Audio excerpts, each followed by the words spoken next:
You're on, sir.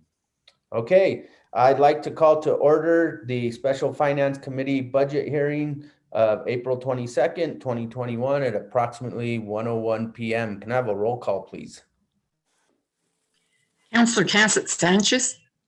Here. Councillor Villarreal. Present. Councillor Lindell. I'm here.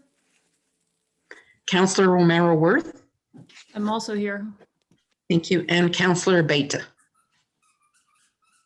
I am here. Okay, so we have a quorum. We have approval of the agenda. We are going to begin with the Community Health and Safety Department. We'll hear Community Services, Recreation, Fire, then Police, then Emergency Management and Safety, and time permitting, we will wrap up with the Mayor and Council budget. Can I have a motion to approve the agenda? So moved. Second. Okay, can I have a roll call, please? Councillor Cassett Sanchez. Yes. Councillor Villarreal. Yes. Councillor Lindell. Yes. Councillor Romero Worth. Yes. And Councillor Beta. Yes. Thank you. Okay, so just under opening remarks, we are almost there. We're on we do have a day Tuesday reserved just in case, but we have council the following day, so it might be nice to try and get as far as we can today so that staff can get more information or do what they have to do to put together a budget for not just us on the 28th, but also the public. So with that, we will go into the Community Health and Safety Department, Community Services. Mr. Chair, members of the committee, Kira Ochoa, Acting Director of the Community Health and Safety Department. Thank you for having us here today, here with my team. Just wanted to say, Mr. Chair, would you like me to talk about the Community Health and Safety Department as a whole, or do we want to go directly into community services? We had some prepared. Give us a brief overview of the department again, just for those that may be watching real briefly, and then okay. Go into Thank you. Community services. Thank you, Mr. Chair. The Community Health and Safety Department, which was formed last year, is made up of the Community Services Department, the Recreation Department, Emergency Management and Safety, Fire, and Police. And we have today all of the representatives, the directors of those departments here, and some of their staff to stand for questions. Just to give you a high-level overview of the mission, really the vision is that a healthy community is a society, and we all understand that together. We really see in this budget an overall investment in people who need services and also in the people who deliver those services. We are very proud to have a very strong, committed community services minded team and public safety services minded team in this department. We've accomplished a lot in the pandemic, and we've been able to collaborate a lot, especially under this new umbrella. We're very grateful to the essential workers and seniors who continue to do Meals on Wheels, and especially to our public safety professionals. I just wanted to take a moment to thank those in police and fire who never hesitated to serve the public during the pandemic. They often took on additional risks, their lives from COVID without blinking an eye, in many cases volunteering to be on the front lines in our COVID transport vehicle, the librarians volunteering to serve at our Midtown shelter, and now every day going forward, our police officers and firefighters and paramedics who are every day on the job, ready to keep us safe in the community. They've been pivoting to numerous needs, such as behavioral health crises that we see escalating, as well as wildland fire readiness, and they really haven't missed a beat. So we're happy that this budget invests in those people who, when they're well supported, can support the community really well.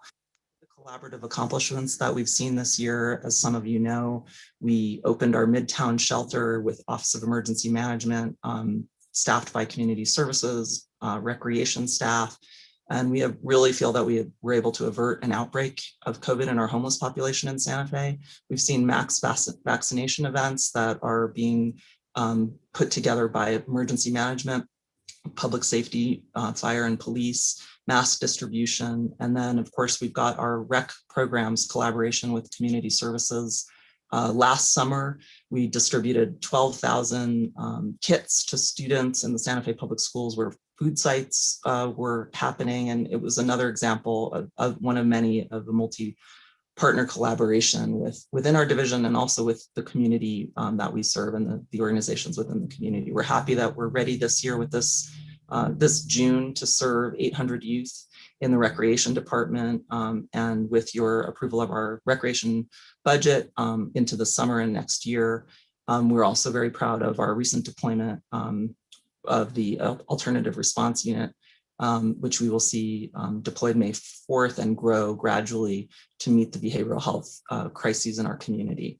So we're looking forward to a lot more collaboration in the year to come, and we feel that this budget will allow us to do that.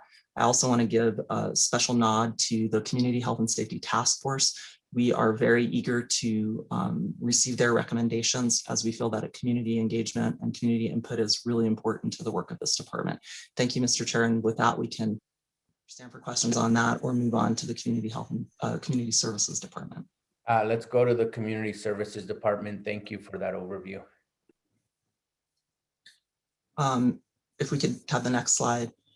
So the Community Health and the Community Services Department, if we could have the previous slide.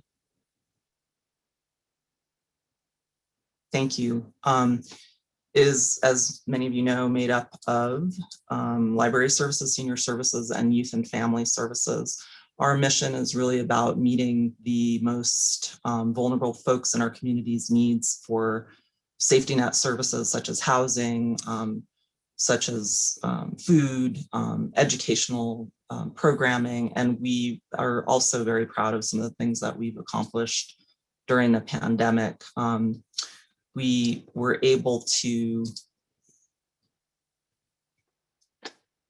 accomplish quite a lot with our CARES funding. As many of you know, thanks to this, the governing body's approval, we were able to put out $5.1 million in CARES that we deployed in 3 months, essentially primarily going to housing needs, but also safety needs as a secondary after effect of the pandemic.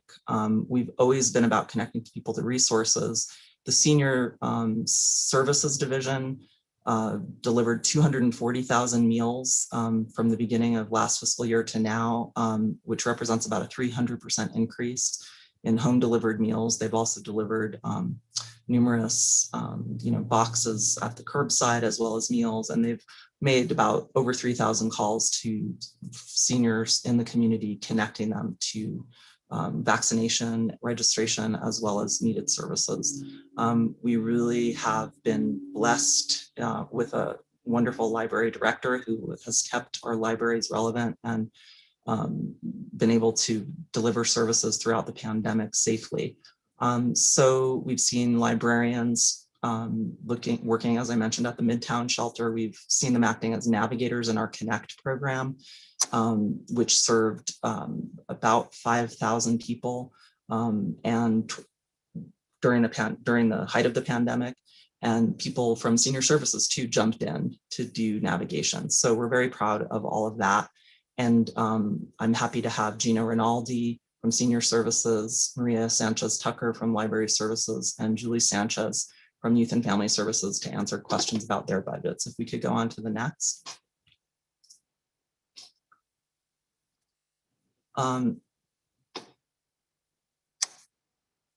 If we could go on to the next slide. Sorry, I've got you there. Got multiple windows happening. Please forgive me.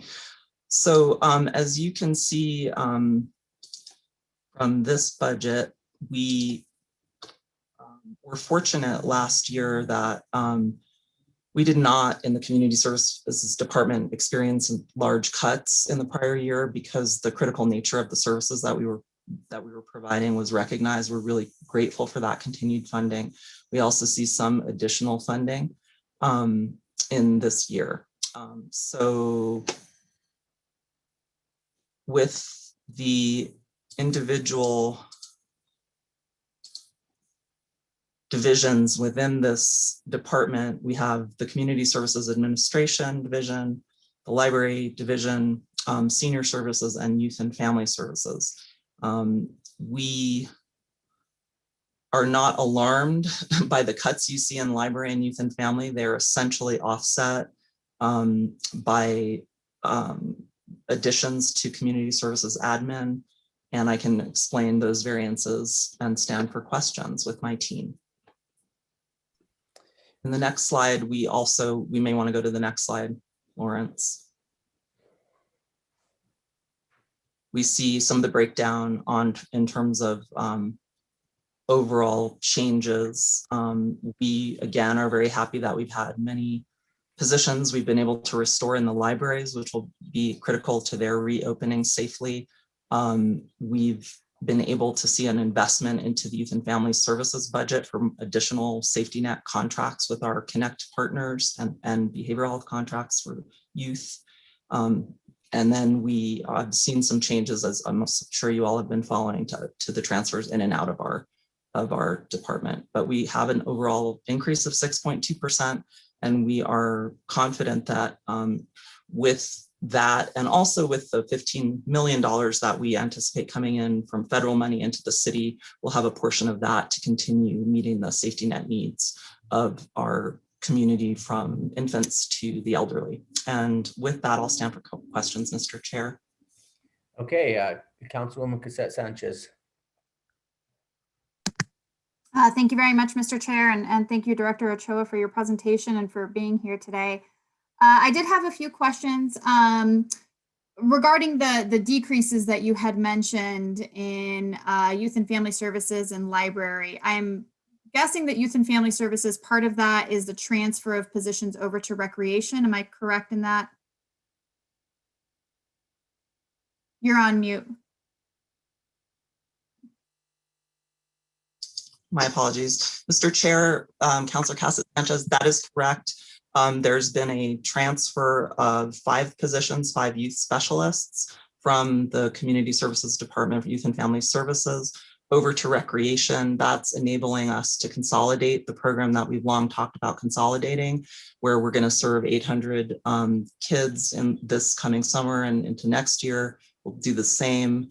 We're really excited about that change. And so that is primarily what's driving that, as well as, I believe, some of the transfers out and the way those are calculated. Now the transfers out and the services to other departments have been centralized in community services admin.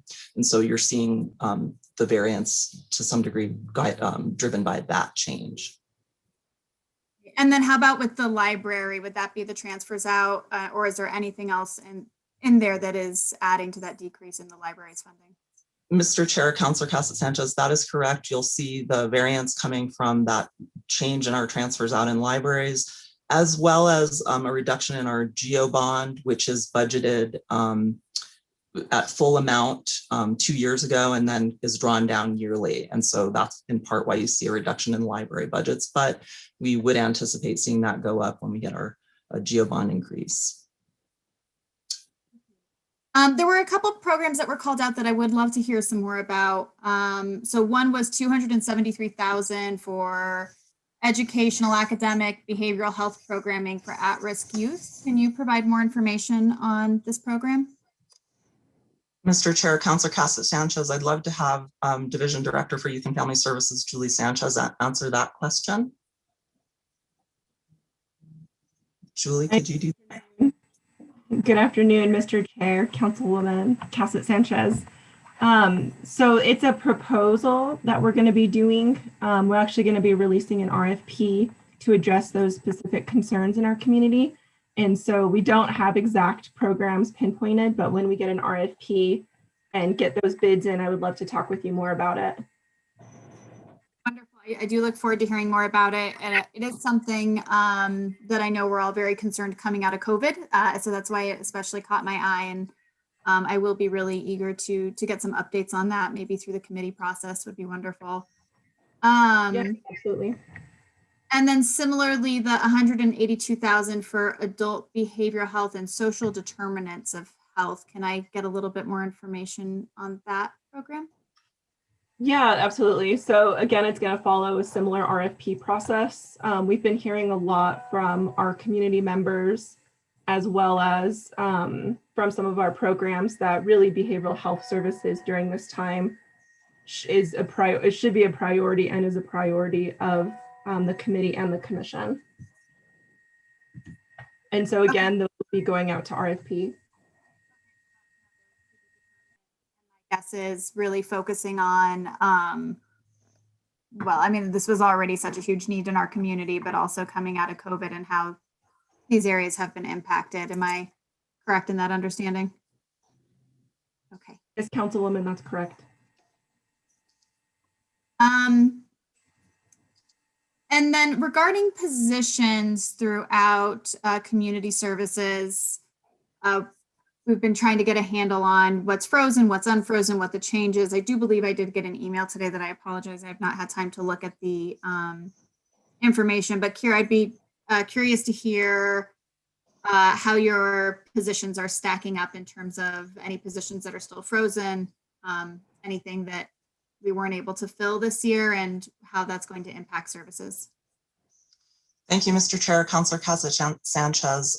We were pleased to be able, as you saw in the high-level overview, to have 120 positions in community services. 116 of those positions are fully funded, and so we do have 4 positions that remain unfunded. One, I believe, is in the one is in senior services with a transit driver.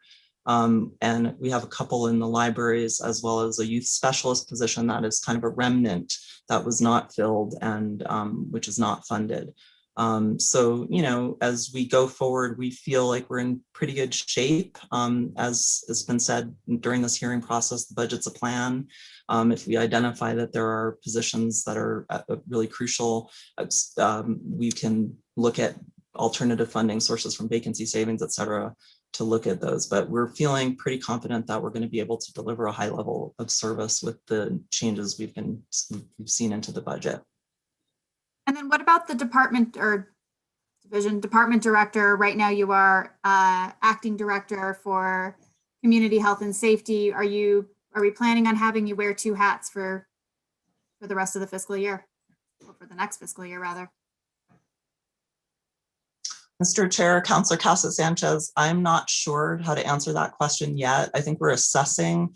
One of the things that's nice about this new department is that we're really able to see where we have redundancies, where we can gain efficiencies. And what I'm seeing from my perch is that some of the high-level director and management positions may have some redundancies, and we may want to look at a structure in which we push some of the savings from not potentially filling those positions into lower level management positions, mid-level management positions, and some frontline positions. But that's really probably premature to say. I think we're just assessing that, and I'm working with the city manager and her team around what they're seeing and what their needs are as we form together as a team our overall needs. I think one of the efficiencies we've seen in the department is around administrative staff. We've gathered monthly and they've begun cross-training each other.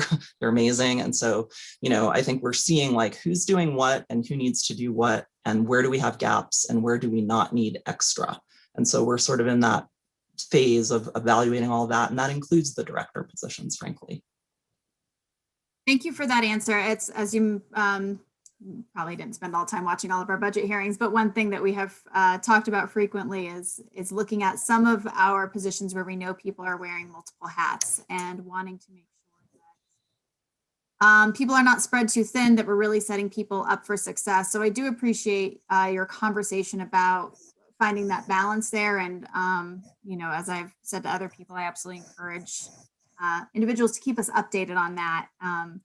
Because what's most important is that we are not piling so much on individuals that they can't perform up to the capacity that we knew they could and to the level that they could. So I look forward to continuing to hear about how this is all shaping up as we bring this department together.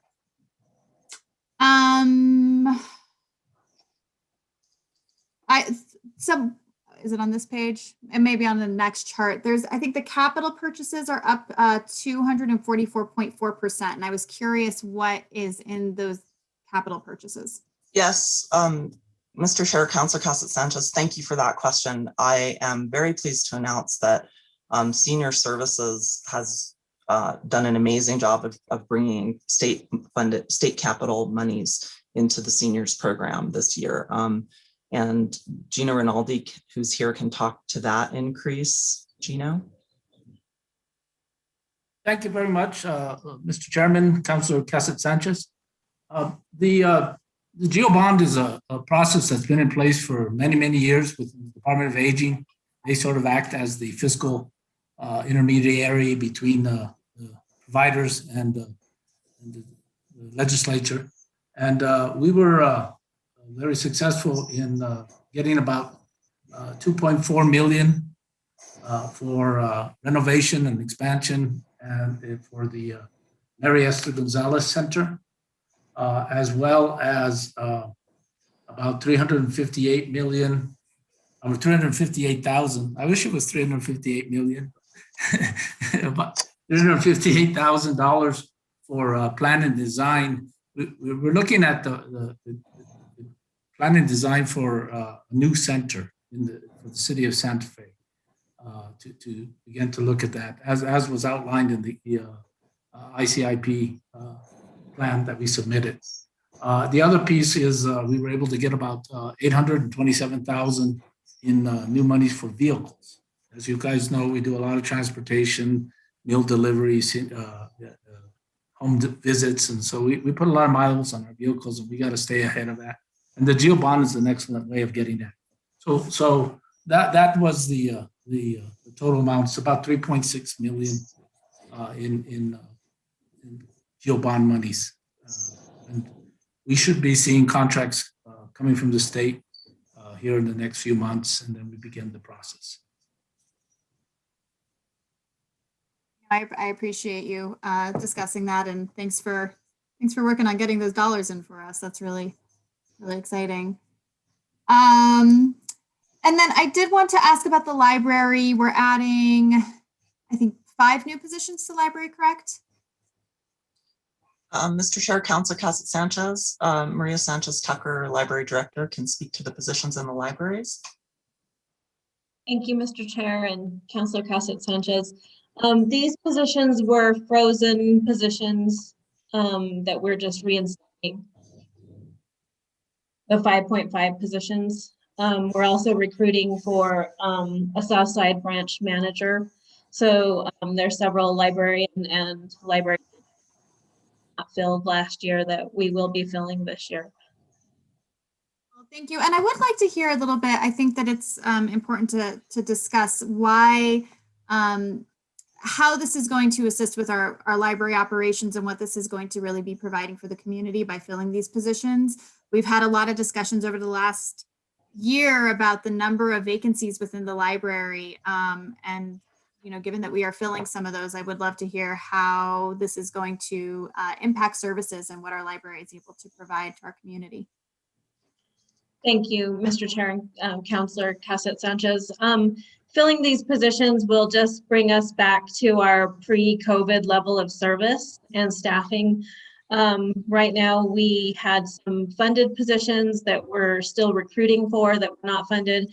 And so we had a very high level of vacancies in the libraries. And then with the over 5 positions being frozen, it just put us at a over 10 positions that we did not have funded. So once we reinstate these positions, we have management in place at our libraries. We'll be able to bring back library services, provide more services, outreach to the community.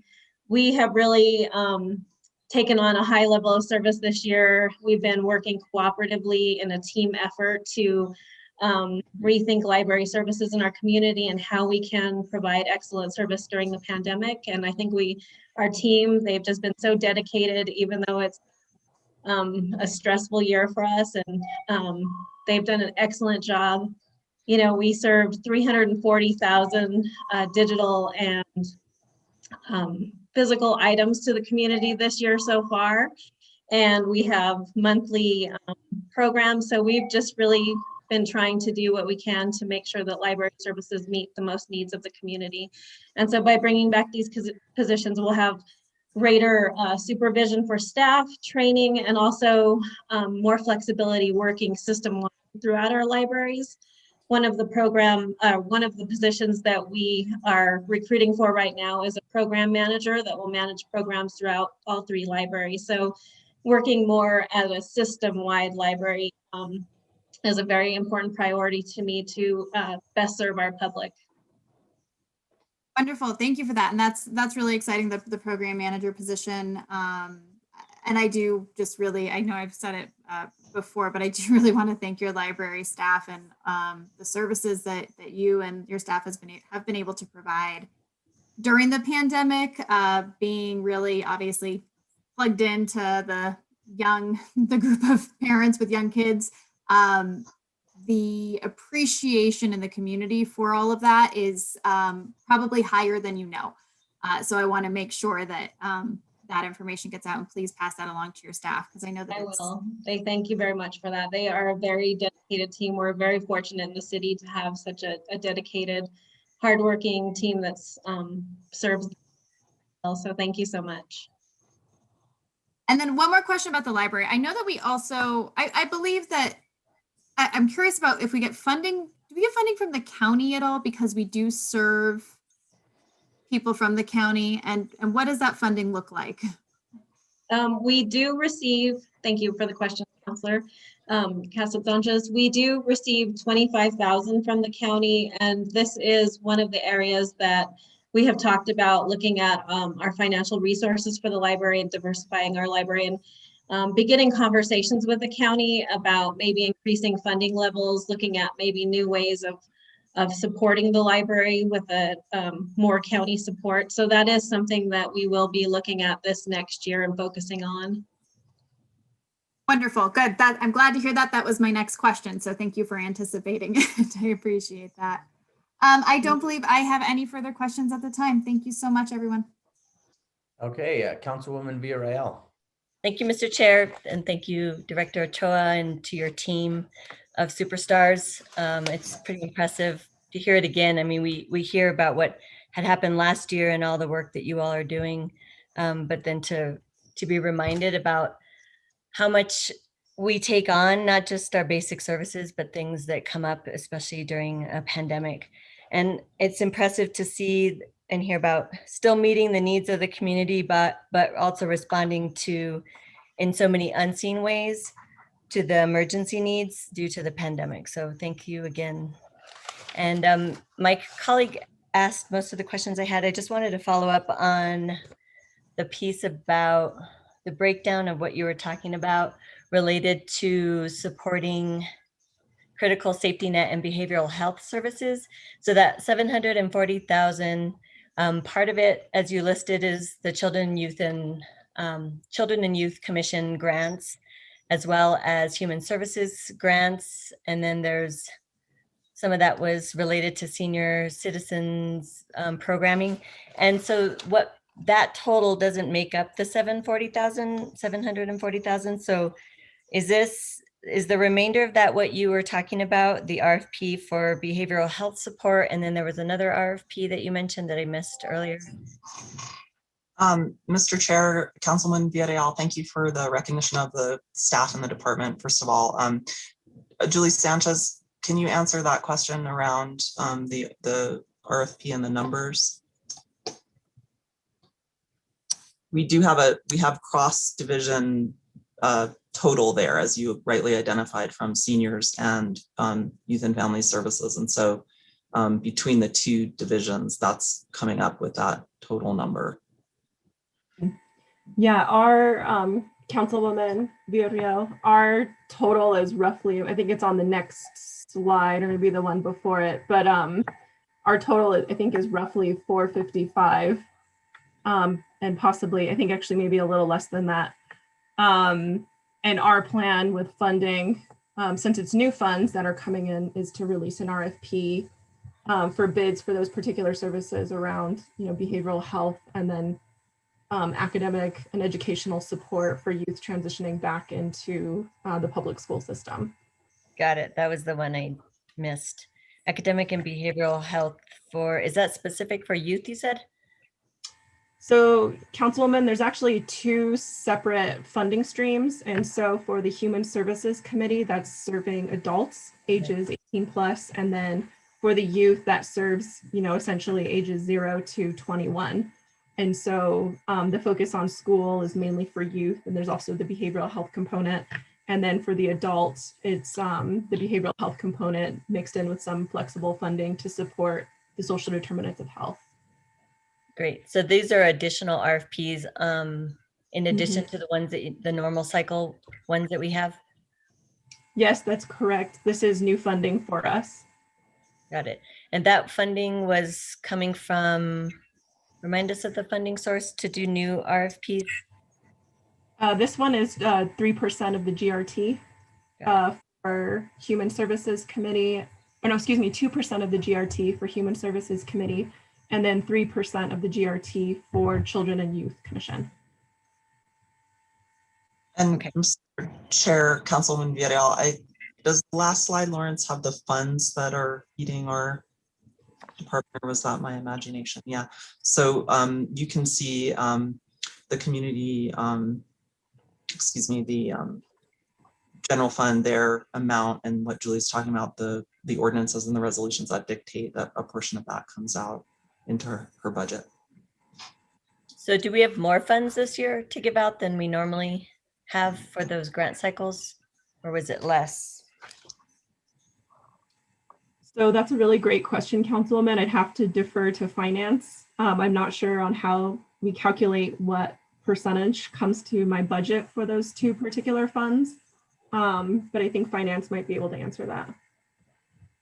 Mr. Chair, Councilor Villarreal, it's a great question.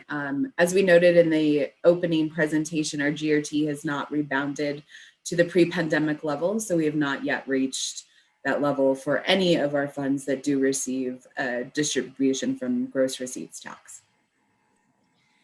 Got it. That makes sense. I was just trying to figure out then with these additional RFPs, are they additional funds to be able to support that, or are they kind of redirecting the funds that we normally have to support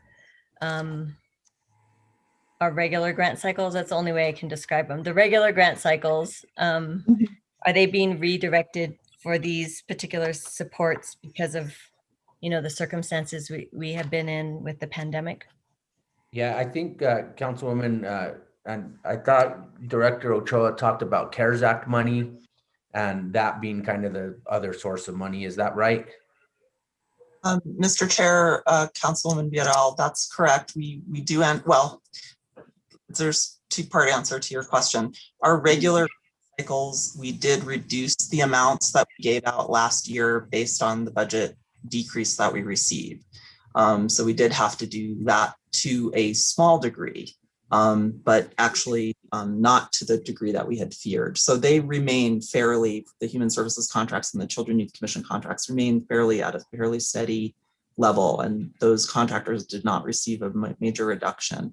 We are also, as Chairman Abeta rightly points out, the CARES Act funding allowed us to give them quite a lot more in that 5.1 million. Most of those funds were direct services to their clients, but some of them were administrative fees. We do anticipate a portion of the 15 million that the city of Santa Fe will be receiving in the next federal infusion going into these contracts, as well as the contracts that Julie's talking about. We have, she and her team work very closely, as you know, with the Santa Fe Public Schools, with our community partners who serve youth in particular and adults in all these realms. And it is fair to say we're seeing quite a high need, but we're hopeful that with that additional federal dollar, we'll be able to meet that need. There's quite a high level of community collaboration happening right now, which I think is very nice. So we can work with the county very collaboratively and say, what are you funding? And we need to fund that other piece of it and that kind of thing. And so it's a dynamic process. It'll probably change as the year unfolds, but we do feel confident that we've got some resources to work with this year. Got it. Yeah, I think what was confusing me when I think of CARES Act, I think of the funding that we already spent. And so I don't consider that in this budget year, but the American Recovery Act funds is what you're referring to. Okay, thank you. And just one more question about any contractual, let's see. It looks like it went down, but I'm just curious if you could explain that, and then what contracts you're anticipating having funding support for in this budget cycle. If we look at, let's see which slide you're looking at there for contractual services. Lawrence, if you could go back to that one. We do see a slight decrease in the contractual services overall for the whole department. This is a department with hundreds and hundreds of contracts. So we can say that we have our contracts in the Connect program and the Youth and Family Services program. And we'll probably have more infusion from the rescue plan funds. So that likely that dollar will go up. We have contracts as well in our community services administration line item for contracts and services, which we anticipate going to community health and safety needs. Again, we hope the task force will be able to direct us on some of that spending. We do anticipate contractual services going up a little bit, potentially in senior services, but most of the savings, the infusion that we received in the second part of the budget planning went into our wages and benefits and our salaries, just to, as I said, ensure that folks who are delivering these services in our departments are well taken care of and able to deliver the services. That was a fairly general question, but answer to your question, are there particular contracts that you're interested in or areas we could help focus on? Yeah, I just want to make sure to flag, as my colleagues are also interested in this and think it's important, is to make sure that we have funding amounts for community dialogues and engagement for the task force. And we haven't talked about a dollar amount, but I'm wondering if you've looked at how much you've set aside for that particular need. Mr. Chair, Councilwoman Villarreal, thank you. The contractual services in the Community Services Administration budget, which was at a base of $874,519 this year, has actually gone down to $513,000, but I would like the opportunity to shed some light on that. That's where the funding is currently coming for the coordination of the Health and Safety Task Force. The reduction we're proud of the reduction. We're happy about the reduction because what it actually signifies is that we were able to move $241,000 over to the fire department budget to support the alternative response unit team and the growth of that team in fiscal year 21-22. But that does leave us with a significant amount to work with. We do anticipate committing $250,000 to our mobile hygiene and outreach contract. And that would leave us with a fungible amount of approximately $240,000 to sort of respond to identified needs in community health and safety. We've got a number of ideas and, you know, we're open to the task force's ideas as well. Good to know. I mean, I don't think that 240 is necessarily obviously geared towards task force activities, but it's good to know that there's a funding amount so that we can make sure to get the facilitation needs that will be required to do community outreach and community dialogue. So thank you for that. I have no further questions. Okay, other questions?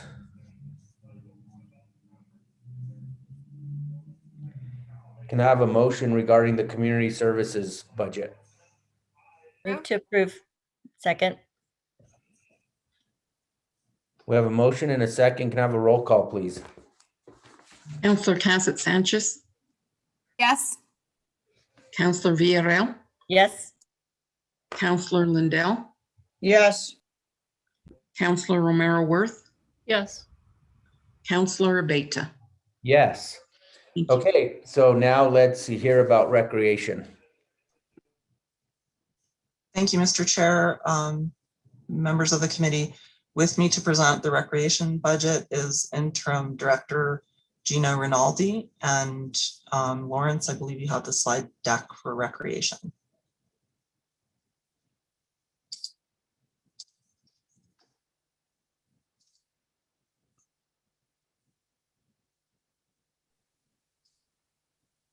I'd just like to start, Mr. Chair, if I may, by talking about some of the accomplishments of the Recreation Department during this past year. The staff of the Recreation Division deserves a ton of credit for their incredible flexibility.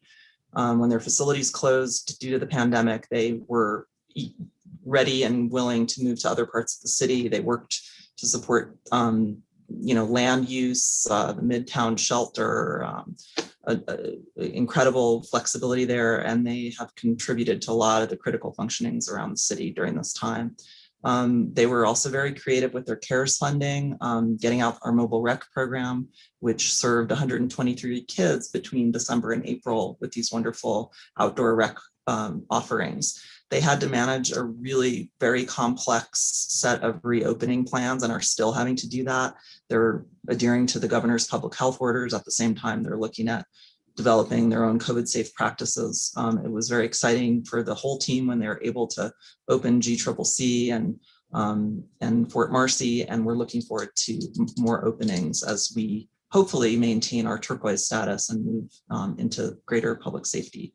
So we really are happy that this budget gives us the resources that we think we need to address community needs this year, and also to be nimble and react to the changing needs on the ground.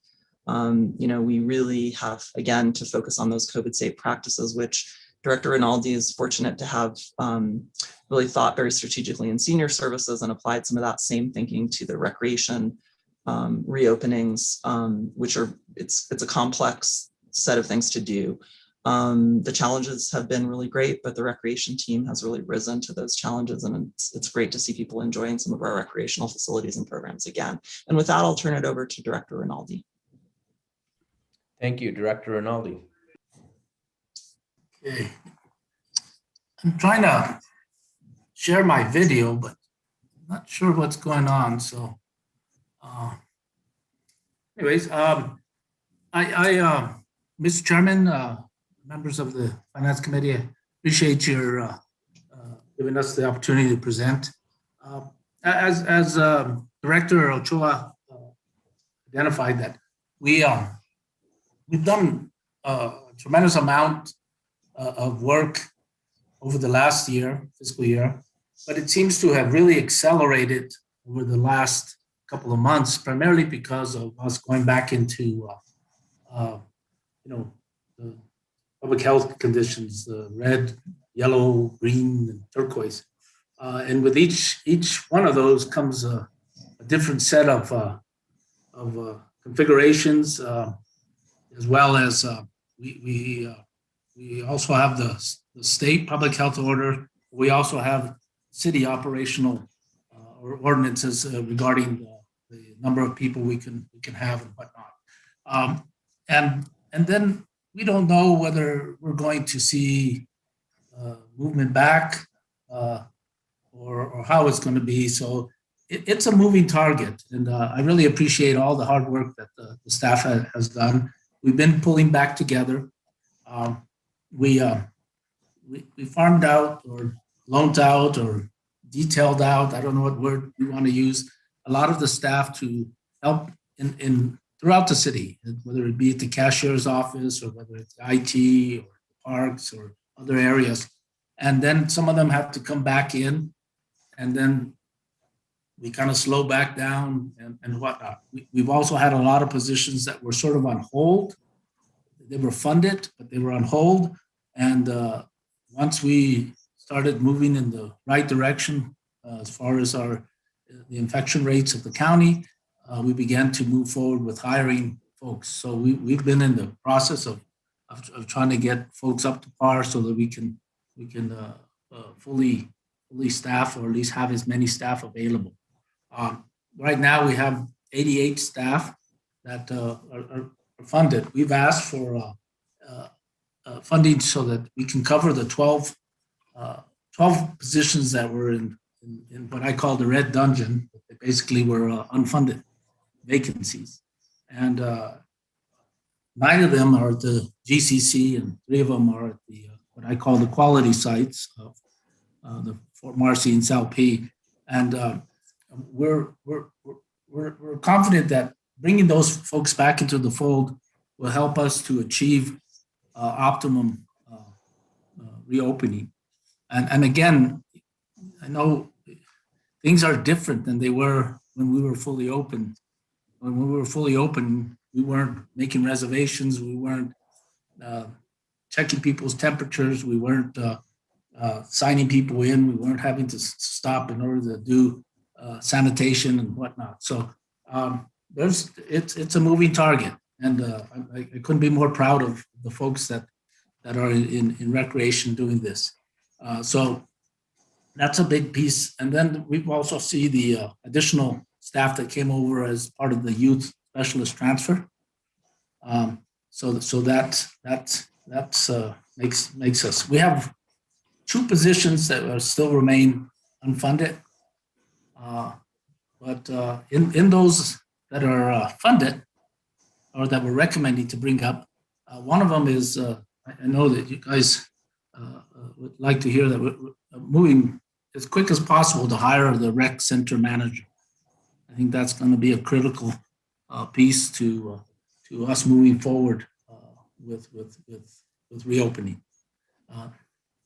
So as you can see, most of the money that we've received is going towards salaries, going towards the temporary salaries to assist in the youth programs, and then the replacing or putting in operational dollars so that now that we're fully open or going to try to be fully open and whatnot. So that would be the next slide.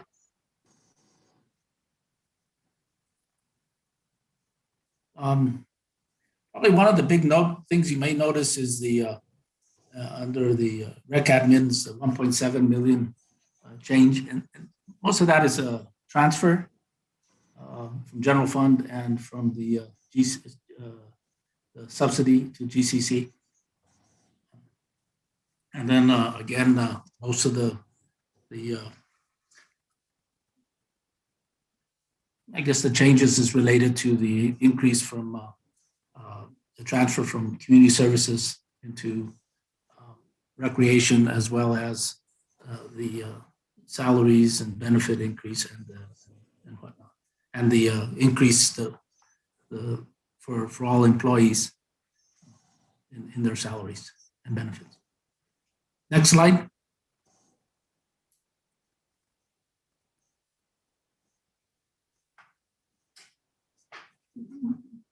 This one basically shows you where the money's going. I don't know if you have more detailed, questions related to it, but as you can see, the primary is in the salary and wages, and then in the area of supplies. I think with the youth programs, particularly, there's a significant increase in need for supplies to maintain that program. We're hoping to have about up to 800 youth through the summer program, and then we'll continue the program throughout the year for our I guess after school programming and spring breaks and that stuff. So every time we do that, there's snacks and all that good stuff that we try to do. And plus, we're having to make sure that we have adequate supplies for the safe practices, because we're going to be hopefully operating out of 8 different schools. We've been partnering with the Santa Fe Public Schools to allow us to do the summer camps out of the schools. And next slide. Yeah, thank you, Mr. Rinaldi. Questions from the committee? Councilwoman Romero Worth. Thank you, Mr. Chair, and thank you for the presentation and all the work that you all are doing at our facilities to keep the public safe and the employees safe as we move, as you say, towards being more open. I know historically we've had problems with lifeguards. What can you talk a little bit about how we're going to try to find enough to open all 3 of the rec centers? Mr. Chairman, Councilor Romero Worth, the issue with lifeguards has been around since I remember when I first came in, and we had my community services director at the time, Chris Sanchez, was acting, and I remember Liz Roybal mentioning the problem, and I think in talking to him, the biggest issue is the availability of people that are interested in being lifeguards, and so then we began to start looking at well, what can we do different. There's only so much I think in terms of funding that we can, salary. These are oftentimes young kids that are coming in, or young folks, and so they're just looking at it for kind of a part-time or temporary job or something to do until they can get something else. And then we have several folks that are making a career out of it. But for the new lifeguards, we're just constantly trying to advertise. We're looking at different places to advertise, and then we also offer them the classes for their certifications. And that's another area where we can do it, and we do it free. A lot of places require you to have your certification in order to get the job. We try to do that, and unfortunately, sometimes we'll get somebody up, get them all doing good, and then they'll go take a higher paying job at the Hyatt Tamiya over in Bernalillo. But it's unfortunate. But we see that constantly within city government, within government in general. So that's the main thing we're doing. It's just a constant push out. We've been talking about trying to do some additional programming to try to encourage kids to swim, do more learn to swim stuff, kind of get people more in the mindset of doing that. But this has been a long range complication, and I know I've talked with HR about looking at alternatives to possibly anything from possible bonuses or incentive pay or any of that stuff to try to get folks in. Thank you. Okay, yeah, and since I've been around, since I was elected, seems like every year we've struggled with this. The pandemic in some ways helped because the facilities were closed and we didn't need as many. Now, as we scale back up, I'm just curious, if we've had any available bandwidth to continue to think differently about how we attract these folks, how we keep them from leaving, how we retain them. Don't know whether you've had a chance to look at how our wages stack up against, some of the other pools around town, just to make sure that we're being competitive in some way. And I curious whether the youth program will have any component around swimming, because I think you're right. It's all these things, right? We've got to encourage kids to swim so that this becomes a viable option when they are teenagers. We need to figure out, how to incentivize folks to come to the city to be lifeguards, and then we don't want them training with us and then moving to other pools. How do we get them to stay? So I know this is a long-term problem, and just curious, what kind of thinking has been going on about how we deal with continuing to fight the battle to make sure we have the lifeguards we need. Mr. Chair, Yeah, Mr. talk a Chair, little bit- Councilor yeah. Romero Worth, if I may, we Yeah. have, forgive the choice of words, but we've dived into this question pretty deeply right now. Didn't mean to do that, but And we do have several applicants for lifeguard positions currently under review in HR. So we're confident that we will be able to staff the three pools at least. And we have also looked at, with HR's help, the fact that swim instructors and supervisors are certified lifeguards as well. So while you do have to have certain standard staffing patterns in each of the centers, there's more flexibility there than we may have previously seen. Liz Roybal has been a huge champion of getting kids into swimming instruction, and we really are taking guidance from her around this. The youth programs will, in fact, have a swimming component for all 800 kids. Wouldn't it be amazing if every of those 800 kids learned to swim and got a pathway into getting a lifeguard job? That is definitely a long-term vision for us in the department, and we're looking at that. Short term, can we guarantee that we won't have any issues hiring lifeguards this summer? No, we can't, but we're working hard with HR, and we feel pretty confident that we're in a good place. They do earn less at the city than they do at other places, and we just need to keep chipping away at that in terms of equity across the board. So I hope that answers your question.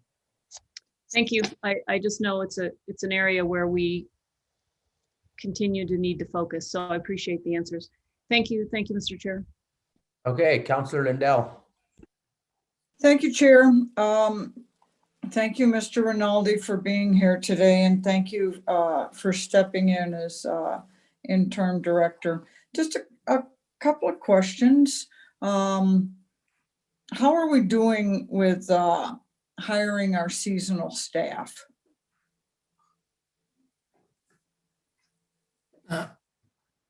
Councillor Lindell?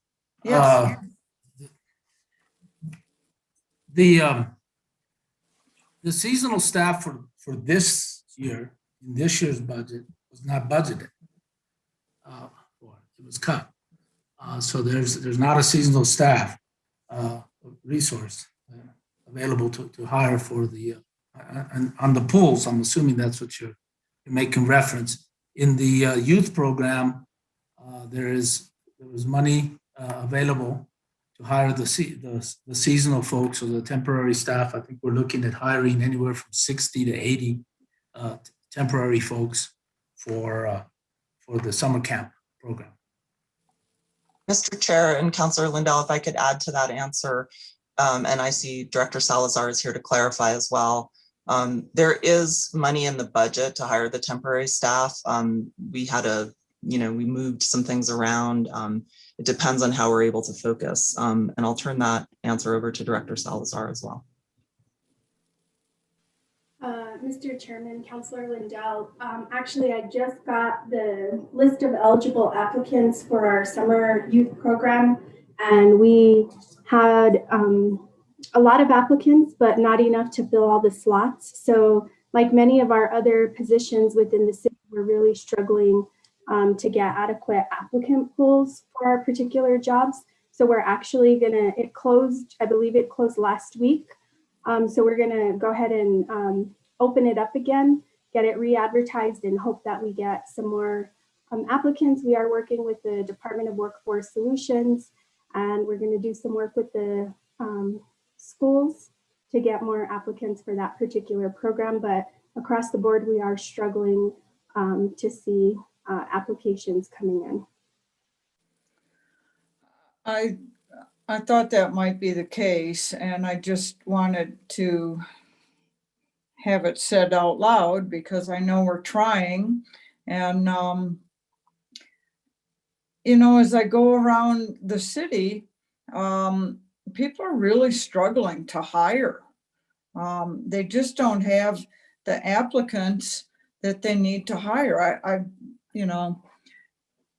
been to 2 or 3 different businesses in the last 3 or 4 days, and everybody's struggling to hire. So I just wanted to say that out loud, that I know we're trying, and hopefully we can get staffed up. The other thing I wanted to just talk about for a moment is in terms of our programs. I certainly get a lot of interaction with people talking about and wanting more resources and more availability to play pickleball. I just want to say it out loud that it's the #1 growing sport in the country. I think that, those are the kinds of things that we have to pay attention to in allocating our resources, that we have a lot of people that want to play pickleball. I don't know if it would have done better in terms of resources if it had a different name. I'm not sure. I remember the first time I heard that and I go, pickleball, what is that? But nonetheless, we have a pickleball club in Santa Fe, and I want to thank them over at Fort Marcy at the tennis courts. They bought their own, the shielding that you put around the courts to try to, protect themselves from some of the wind. They bought it and went and put it up themselves around the entire tennis court. So a thank you to them for taking things into their own hands and making our facilities better.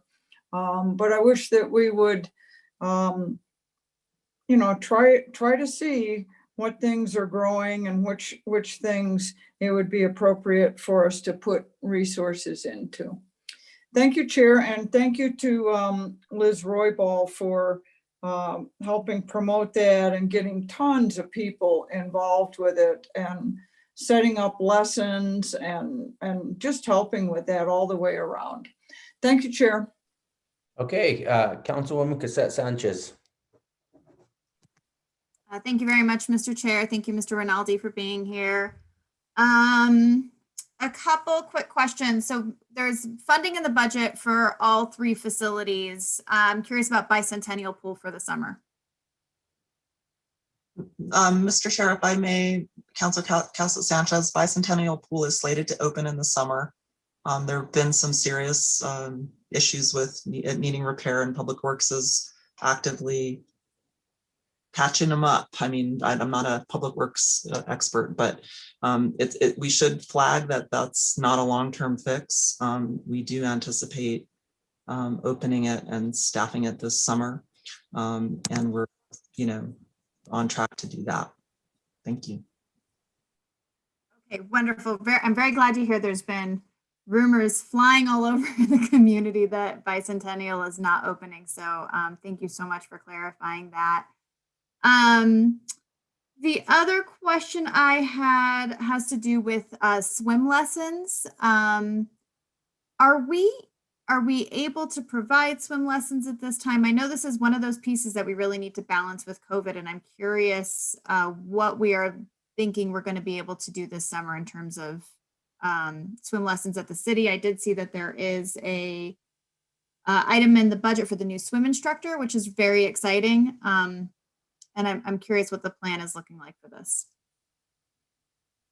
Councilor Cassett Sanchez, the swim instructor position also, it's kind of you have the lifeguards, you have swim instructors, and then you have the rec supervisors.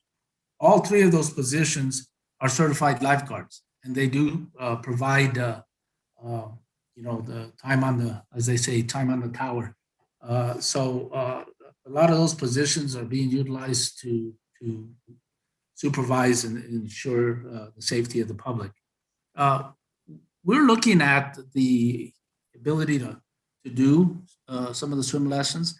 However, we still have to adhere to the safe practices. I mean, we're looking at possibly, kind of a one-on-one type scenario as we move forward. Hopefully, we stay in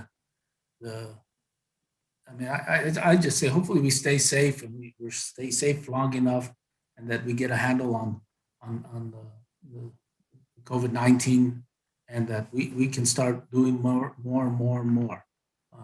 But at this point, it will be a slow start on the swim lessons.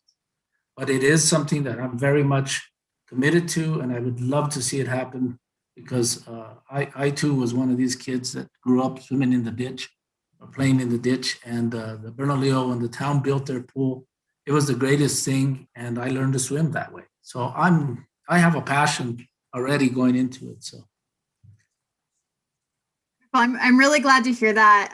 Again, this is it's a topic that I hear a lot about, especially around this time of year, of people trying to find swim lessons for their kids, people having to go down to Rio Rancho and Albuquerque for swim lessons. I know a couple summers ago, I heard stories of people lining up at Fort Marcy at 5 a.m. Like these were hot concert tickets to get a space in our swim lessons. So I really do appreciate your passion there. And it is something that I want to continue exploring. I know this year, again, it's a challenging year. We are still in a pandemic, despite the fact that I think, things are getting better and, but still taking those COVID safe practices and the public health restrictions into consideration. But I am happy to hear it's something that you're looking at, and I look forward to continuing to hear updates as the pandemic continues to evolve and we see what happens with that.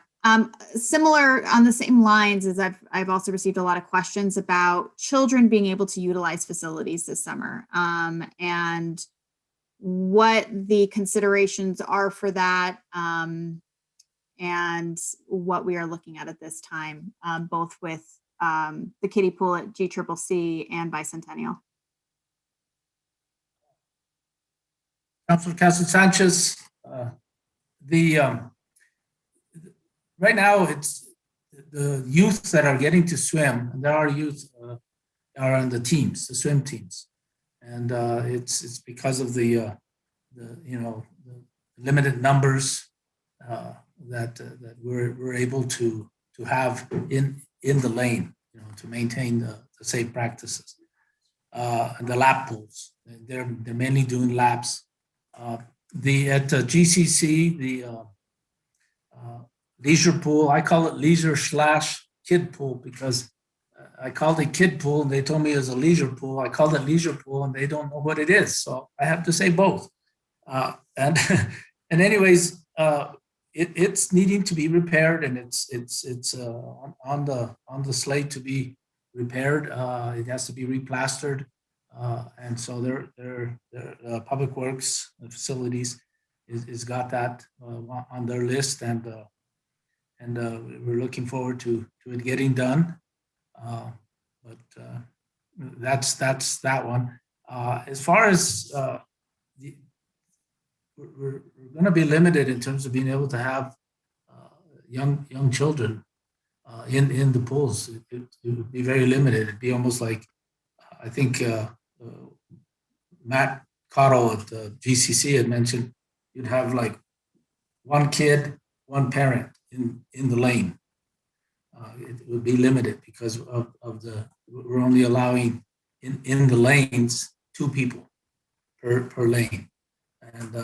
And so it's one of these things where I'm hoping that we can see more positive steps forward, but right now it's because of this. But I definitely want to do this.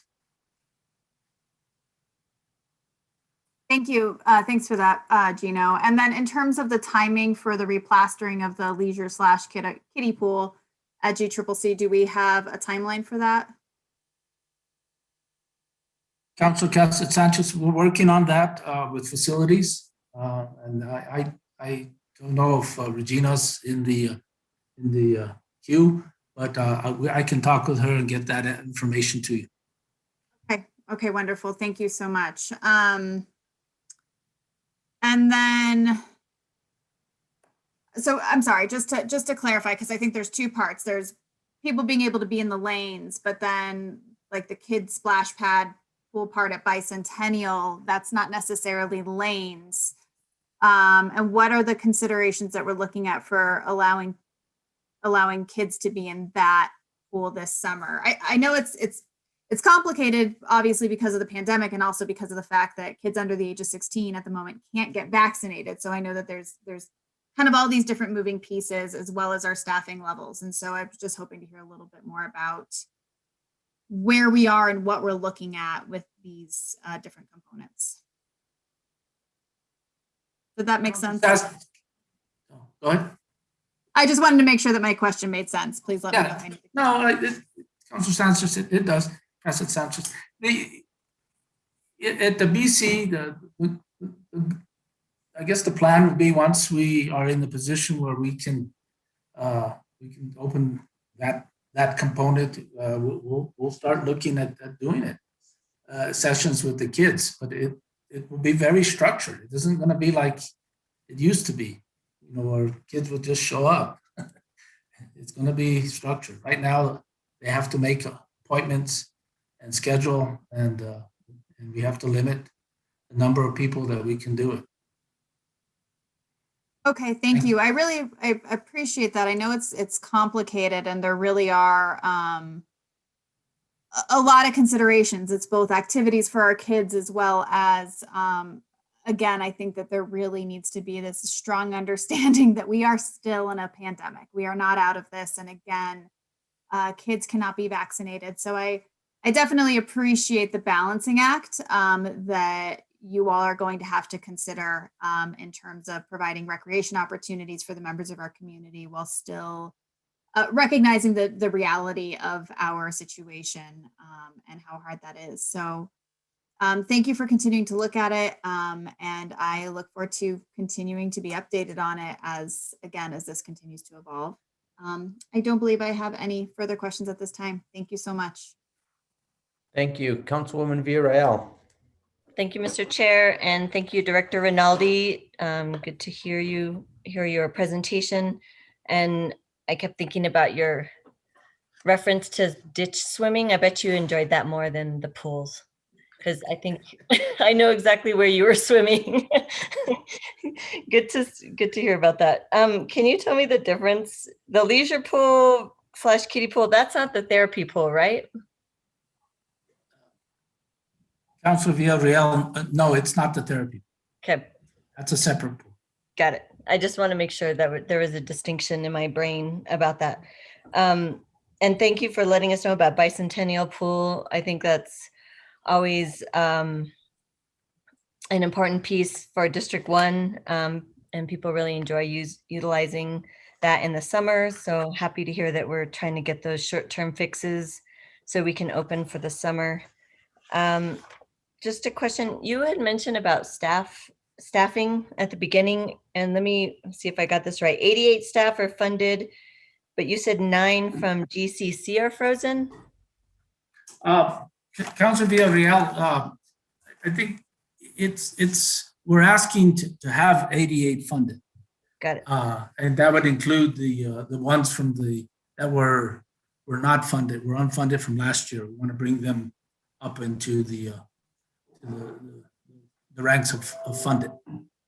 Got it. And so which positions again were still frozen or unfunded? Well, there's one rec complex manager position that's unfunded, and then there's one youth program coordinator position that is unfunded. So it's not 9 at GCC. Did I hear that wrong? It is 9 that we're bringing out into the ranks of funding. Okay. But there's 2. So you're saying there's 2 at GCC that are still frozen, and were there others that you mentioned that I didn't catch? At the quality sites for Fort Marcy and CLP, there's 3 positions that we're bringing out or asking to be funded and brought out of unfunded to being funded. And so are there any still frozen at No. Fort Marcy and Salvador Pettis? Councilor Villarreal, no. Okay, thank you. And then just wanted to go back to the recreation program. We talked about 1 million investment, and that's not a new investment? That's our regular or previous commitment, right, from the program, or is that more or less than like previous years, the 1 million? Mr. Chair, if I could speak to that, since it came over from Youth and Family Services, it was not funded last year in Youth and Family Services, Councilman Villarreal. The funding for that was cut, so that it is a budget increase back to some previous levels in combining the program with the recreation program and seeking to offer that same kind of high quality recreation program with access to facilities, COVID safe practices allowing. We did get a slight increase into that budget as well, just so that it could be robust. And we're very excited with the budget proposal we hope you will approve for rec, because we do think it'll take care of that. It gives us a little bump from where we were last year, and consolidating those programs, it makes sure we're adequately staffed. Got it. So it's an increase from previous years. I guess I'm not considering last year because everything seemed to be cut, but previous years, the 1 million is a little bit higher than what we normally would put in for the summer program and the consolidation piece too. Mr. Chair, Councilman Villarreal, that's correct. Got it. Okay, thank you. And then just one other thing about the just contractuals line item. So is the majority of the bump for that the summer program, or are there other contracts that we should know about?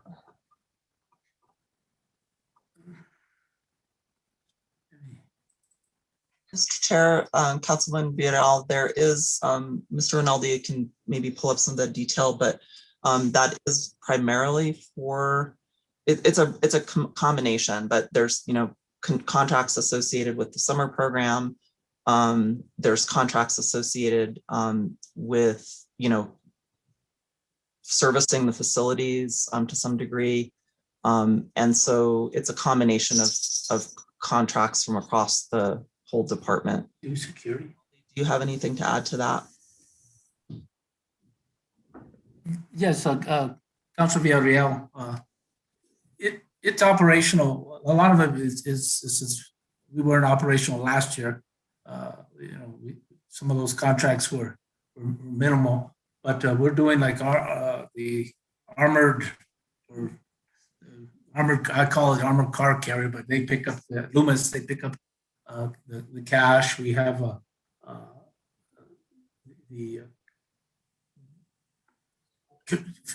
it's called the pigeon waste removal. I mean, just different types of stuff.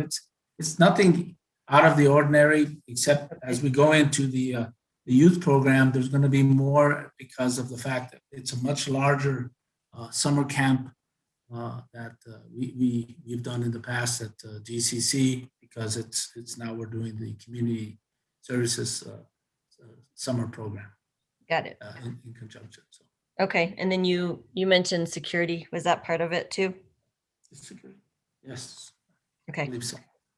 Got it. Okay, that's all I have. Thank you, Director Rinaldi. No further questions, Mr. Chair. Okay, Councilor Vihil Coppler, then Councilor Rivera, and I'll ask for a motion.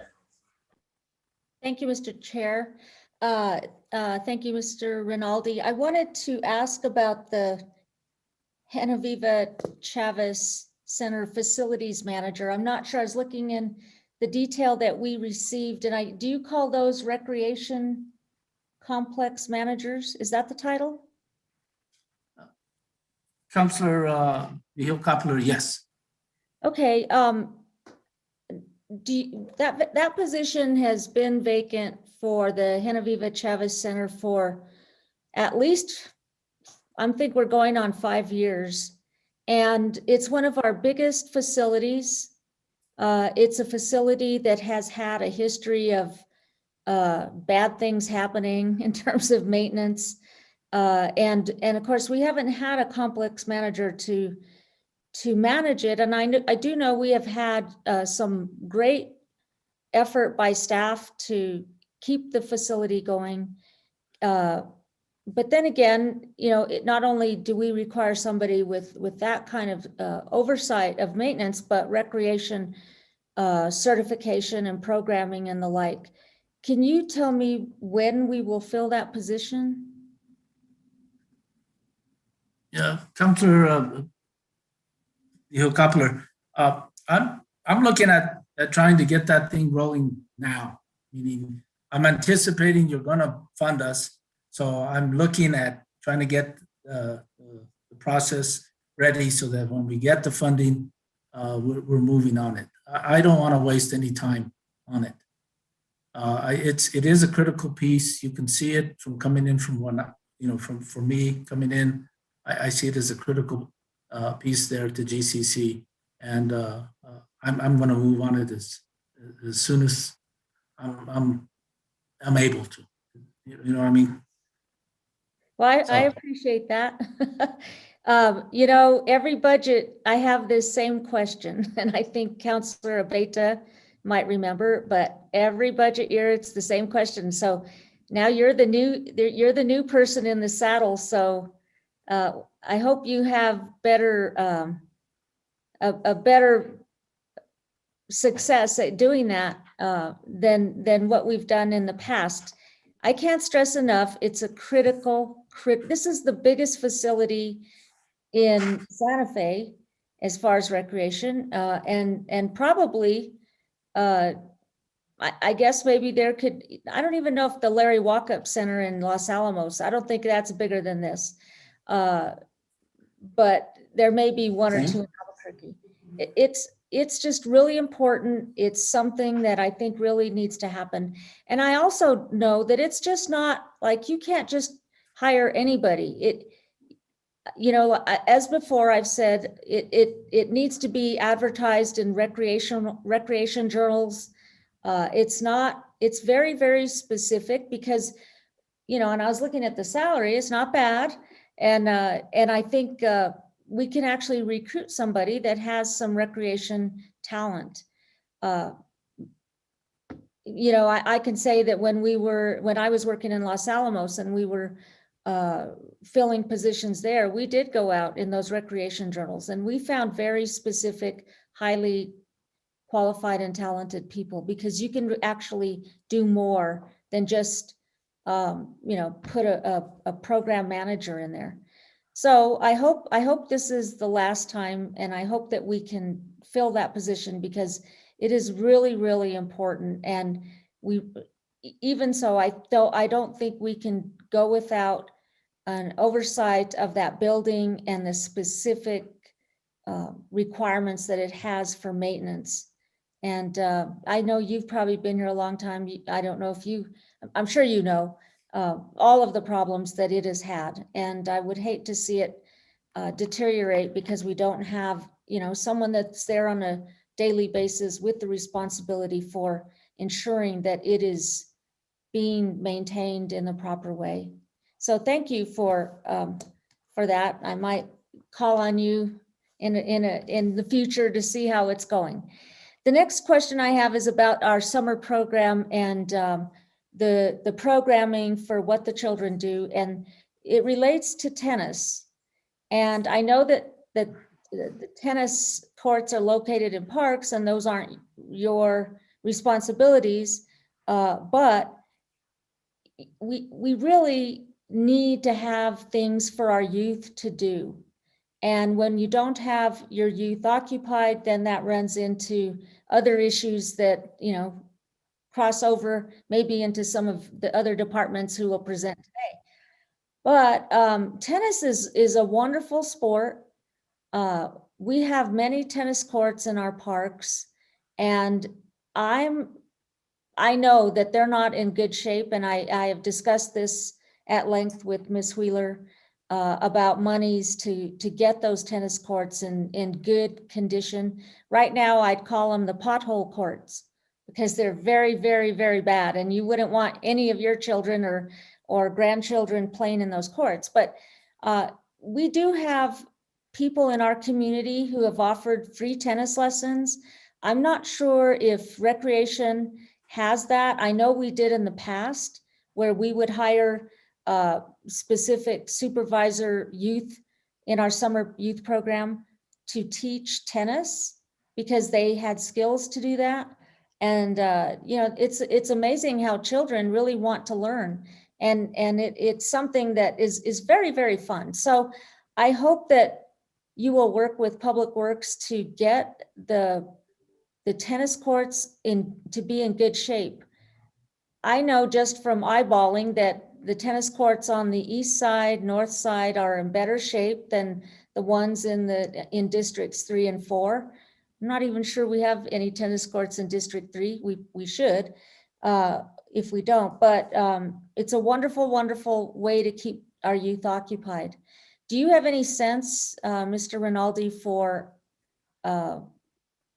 any of that, or any tennis courts that are in at least decent shape where we can offer the summer kids opportunities? Councillor Joanne Hill Koppler, excuse me. I'm looking at all the different names, and then I'm seeing all these hands. I don't have any sense for tennis, I'm sorry, but as far as the courts, I know that over here at the Alto Park, the tennis court is pretty good. The same thing at South P and Fort Marcy. They're good. As far as with the youth program, we're hoping to probably integrate all types of activities. I mean, we really want to do as much of our youth programs outside this summer.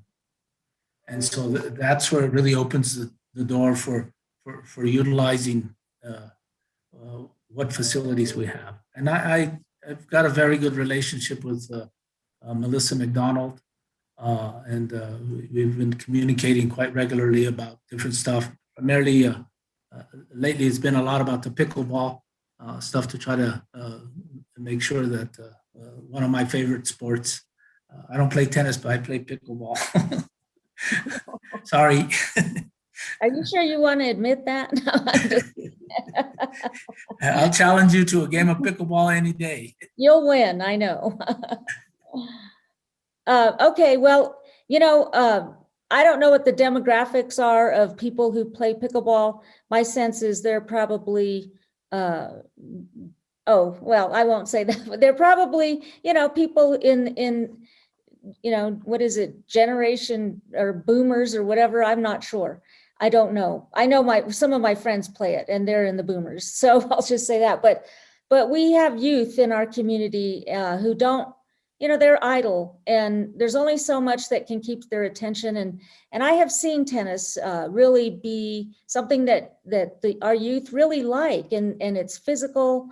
And we have had volunteer coaches for tennis, and I don't know if the condition of our courts has just let them drop off or not, but it would sure be nice to have that program again for our youth. I do know that there have been and probably will be after, well, now, what that COVID is easing up, tennis lessons that are, for purchase, but that's not something I think that many of our youth can afford, or their parents. So it would just be nice to keep an eye on it, to get our courts in good shape so that we don't get don't get risk management claims. Because if you take a look at them, they are like little potholes all over the place. And so if we got them in at least decent shape and got our youth involved, that would be, serve more than one purpose than just learning tennis. So I appreciate that. So I'll probably be asking about that in the future.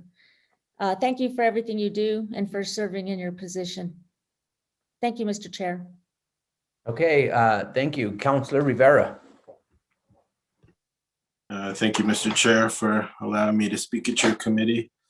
Mr. Rinaldi, I'm not sure if I picked up on this or not, but are all the rec centers open right now? GCC, South P, and Fort Marcy? Mr. Chair, Councilor Rivera, no. South Pettis is not open at this point. All right. And looking at opening it, but it's not open at this point. And when does Bicentennial typically open? Mr. Chairman, Councilor Rivera, it generally opens Memorial Weekend. Okay. So do we have enough lifeguards right now to open all rec centers and the BC, including the toddler pools at BC and at GCC, and including the therapy pool? Counselor Rivera, I don't think we have enough to deal with the BC because temporary is normally the way we go, the seasonal because of the short opening. And Chair, Councilor Rivera, if I could also clarify that we don't currently have enough to open all 4 facilities. We don't have enough lifeguards for that.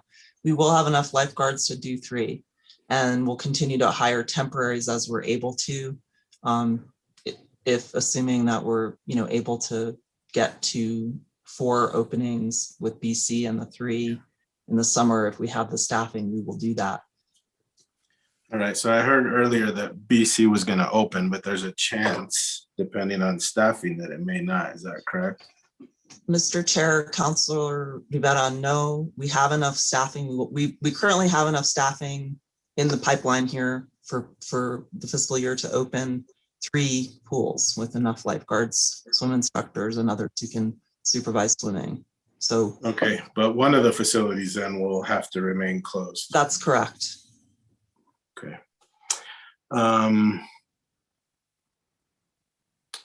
And I was confused so it sounds like we have enough lifeguards now to open up 2 facilities and potentially BC, or 3 facilities that you said.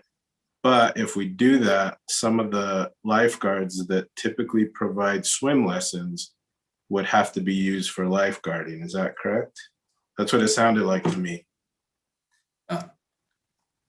Councilor Rivera, it's sort of always been that way because of the way it's structured. But this summer, I believe because of the limited ability to do the instruction, it's not going to be the same nature of issue as it has been in the past. And then I'm hoping that we can continue to look at how we can integrate more swim instruction into the programming. And if it means additional staffing, this is where we may come back to you next year and with a plan as to how we're going to really go full-fledged in swim instruction and increase that. So it sounds to me like you're anticipating the current restrictions to remain for some time and not opening up at the beginning of summer?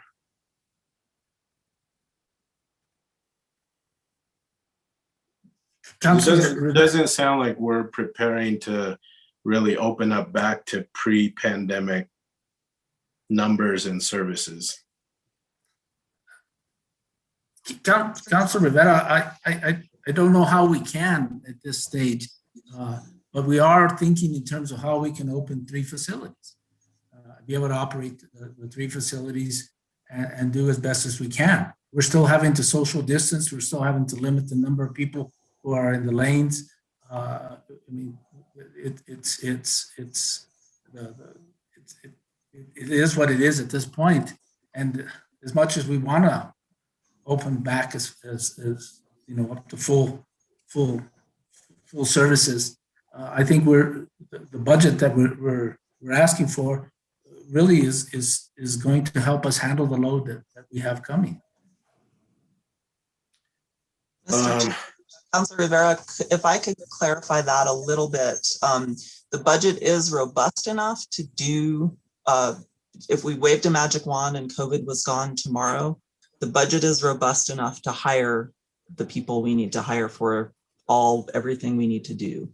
But to be realistic, as Mr. Rinaldi acknowledges, both in terms of what may or may not happen with COVID, as well as our ability to hire lifeguards, which we've acknowledged is a problem.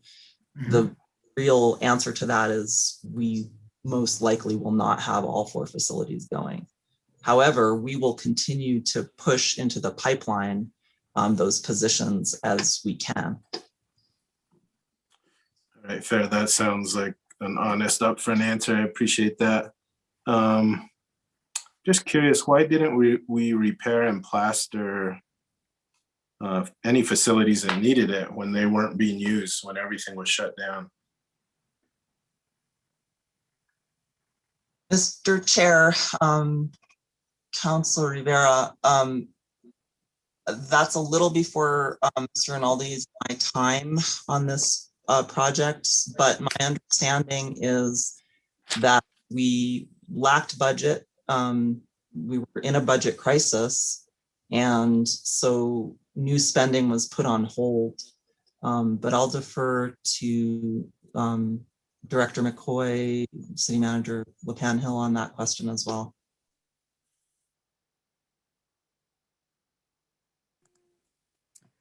Mr. Chair, Councilor Rivera, what Kira said is accurate. It was a perfect storm. When people weren't in facilities, we didn't have the funds to do this. So what we're building back, and it's going to take some time. I'll leave it there. All right, and then Ms. Ochoa, when we approved last year's budget, there was some concern about separating Parks and Rec and the communication that would or would not occur between the two divisions once they were separated. Have you noticed any issues with that? And has it gotten better, worse, or indifferent? Mr. Chair, Councilor Rivera, thank you for the question. It's gotten much better. Let's see.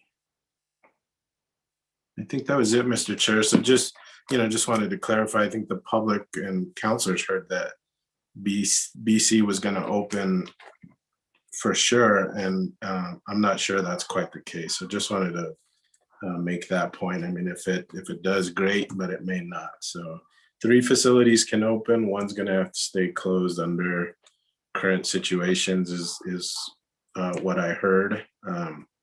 Ms. Ochoa, can you just clarify that? Did I get it right? Mr. Chair, Councilor Rivera, yes. So again, there's so many, I don't mean to evade the question at all, but there's so many moving parts of this, the answer to that question. The budget is robust enough to fund 4 BC pool and 3 pools. We could do that if we had to and had the opportunity to, if we could hire folks. Public Works is currently fixing BC pool or working on the fix to BC pool, and I don't know what they will find. They anticipate being able to adequately patch in order to open the summer is our understanding of what can be possible. So that question might be for Public Works more than us. In terms of our funding, we're good to open 3, and actually, excuse me, in terms of where we are in terms of staffing right now we can open 3 facilities, and that's an accurate question, answer to your question. Thank you. Is Ms. Salazar still on?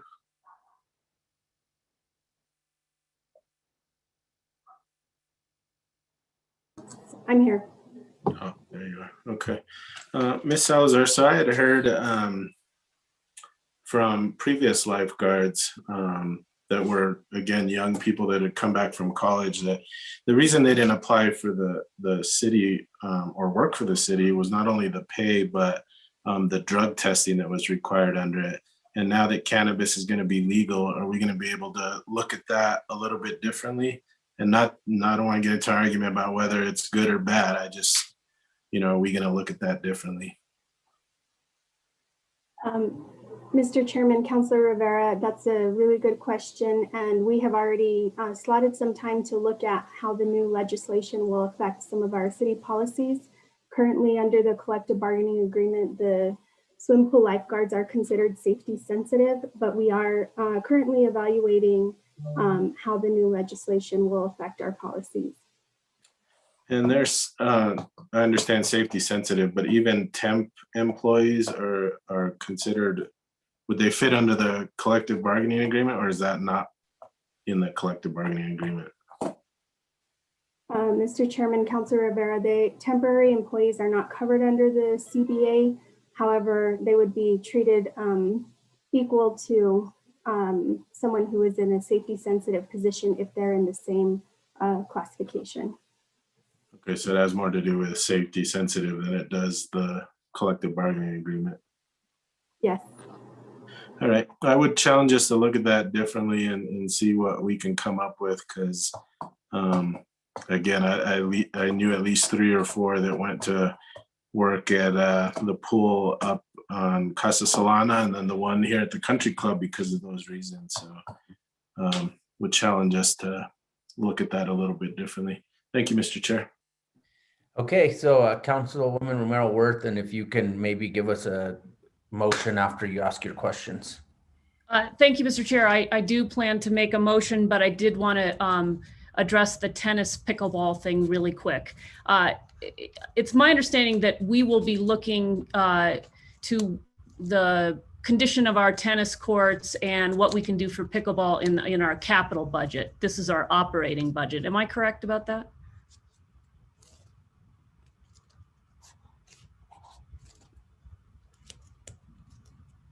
Mr. Chair, Councilor Romero Worth, correct. Yeah. Okay, thank you. And I just want to say that pickleball, great sport, as Councilor Lindell said, fastest growing sport in the US. And part of the reason I think it's growing so fast is because it is a multi-generational sport. Boomers can play it, young people can play it. I play it with my 80-year-old mother and stepfather. I also play it with my 20-year-old kids. And I just got to tell you, if you haven't been out there and tried it, I recommend you do it. And I think there's room in this city for tennis and for pickleball. And I really look forward to doing both, to doing right by both constituencies. So really exciting stuff that we can look forward to. And the great thing is it's something you can do in a pandemic and as we come out of the pandemic. So with that, Mr. Chair, I'd make a motion to approve the Community Health and Safety Department. I guess, what are we just approving the recreation budget? Okay, we have a motion to approve the recreation budget. Is there a second? Second. Okay, can I have a roll call, please? Councilor Cassett Sanchez, Yes. Councilor Villarreal, Yes. Councilor Lindell, Yes. Councilor Romero Worth, Yes. Councilor Beta. Yes. Okay, so that moves us to fire. Mr. Chair, Chief Paul Babcock will be presenting the fire budget. All right, welcome, Chief. Thank you, Mr. Chair. Ms. Chair, members of the committee, thank you for allowing me the opportunity to present the fire department's recommended budget for fiscal year 22. I would first like to start by thanking every employee in the fire department. I asked a lot of everyone this past year, and without hesitation or pushback, everyone's hard work and dedication allowed the department to provide essential services and expand some programs. I'd like to mention a few accomplishments we achieved prior to going to our budget, Mr. Chair. We added additional ambulance for COVID-19 response. We provided pre-screening protocols for our employees. We added cell phone use for each employee paramedic to pre-screen patients prior to making patient contact with them. When the COVID response 19 decreased, we were able to transition this ambulance for interfacility transport. So that means we're moving patients from hospital to hospital and other locations.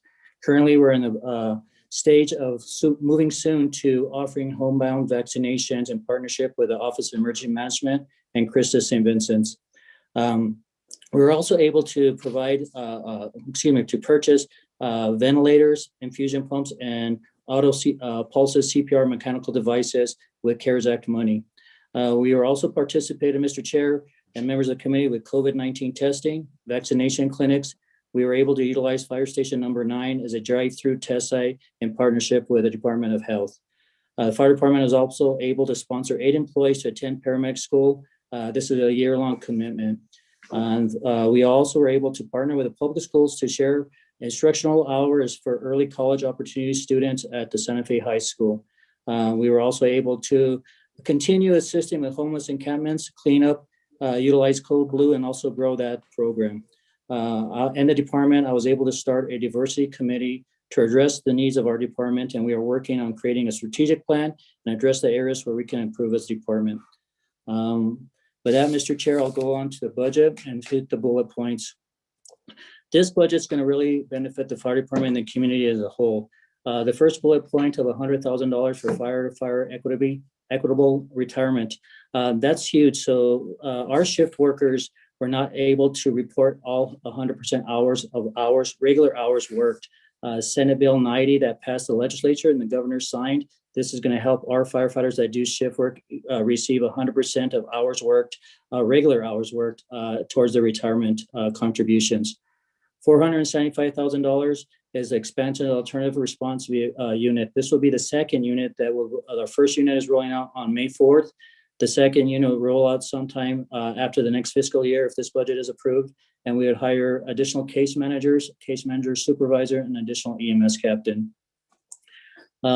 Also on the bullet next is a city investing $500,000 to hire 15 temporary wildland firefighters.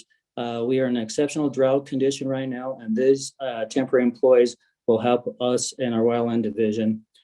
I'm really happy to excite the next bullet, the fire department in responding to behavioral health needs in the community.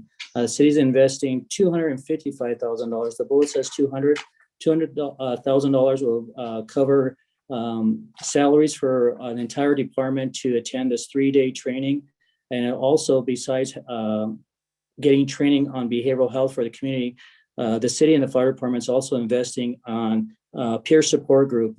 As everyone has stated, the mental health of our employees is also very important to us. And when they're going out day in and day out dealing with COVID patients and other emergency types of response, we are able to invest in our employees also. The $778,000, this is also a really big help for the fire department and the community. We'll be able to invest monies back line by line that we did a big cut last year to make our goal. And more importantly, we're able to be, if this budget is approved, we would be able to hire 15 to 20 cadets to bring our staffing levels back up to where we need them to be. And then the last bullet point, Mr. Chair, members of the committee, is the reserve for the 4% salary increase for our union members that we are currently in negotiations for. So that will help us a lot when to complete the negotiation process. Can I have the next, or if I could just talk a little bit about our FTE count. Currently, we're at 197 positions. If this budget is approved, Mr. Chair, members of the committee, we will jump our FTE count to 203. Of those two new positions, one will be a forestry lead tech. This is an important role for us because we will be able to continue to offer a wildland ambassador program and wildland manager. This position will help with communities and homeowners associations to get reference and educational knowledge about getting their properties ready for a wildland type of emergency. And then the other expansion position will be one EMS captain for the secondary alternative response unit, and then case managers would be 3 and 1 case manager supervisor. Can I get the next slide, please? You see some big changes. So the fire department runs under 3 divisions: fire administration, fire operations, and support services. The big jump that I could stand for question is the $1,745,000. A lot of that money is coming from other departments, as well as the $404,000 for the 4% salary increases during negotiations. We had a lot of money from risk management coming to the fire department budget to cover medical direction, annual physicals, our pharmacist contract, and then $300,000 of the administration big jump is for EF recovery. That's our ambulance billing that our third-party vendor provides our ambulance billing. Fire operations, a lot of that big increase is for these unfrozen positions that we were able to fund and to grow with the expansion of the alternative response vehicle. And I'll stand for questions as I go through this. And then the last part, the $658,000 under support services, that's more salary and benefits, and then a few positions that we were able to unfreeze. Next slide, please. Again, this is just a big breakdown in the department overall, with salary and benefits being our biggest increase of $3.4 million. And then contractuals, again, I'll stand for question if any member has questions on that number. And then the big one of $722,000, that was, again, salary benefits. And then we moved from operating supplies to admin of services to other departments. And then other smaller operating costs of our uniforms and operating costs. And with that, Mr. Chair and members of the committee, I'll be happy to stand for questions. Thank you, Chief. Questions from the committee? Councilwoman Villarreal. Thank you, Mr. Chair. That was really fast, Chief Babcock. I think I may have to go back to some of the things you said. So, but thank you for joining us, and did want to acknowledge your team and their ability to shift into gear for emergency response during the pandemic, and really amping it up with the support with the COVID ambulance. And so I just wanted to recognize that a lot going on and a lot of probably different responses than we've ever had. So thank you. I also just wanted to understand a little bit more about the expansion of the alternative response unit. So the way it was explained in this document was confusing to me, because we actually haven't launched the first unit. The rollout, you said, is happening now. So we had funded that in last budget cycle, or I guess in this current budget cycle.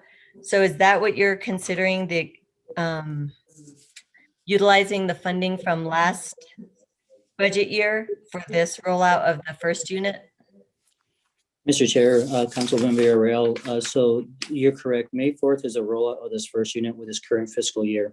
That would, the current money that I'm not talking about, the $475,000 that's, and then in our budget that I'm presenting is for a secondary unit. So the unit that's currently funded with a rollout of May 4th, that already has had the funding sources for our case managers, our EMS captain, and our social worker. So that is currently funded. This will be a second unit for $475,000. That will be for two other case managers, an EMS captain, and then one case manager supervisor, and then operating costs. So that $475 in the fiscal year budget for 22 is an additional unit that will be rolling out. Okay.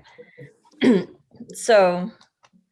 And Councilwoman Villarreal, if I may correct myself also. So the 255 that Director Ochoa mentioned earlier, coming from community services to the fire department, that's what's funding this year's unit to roll out May 4th.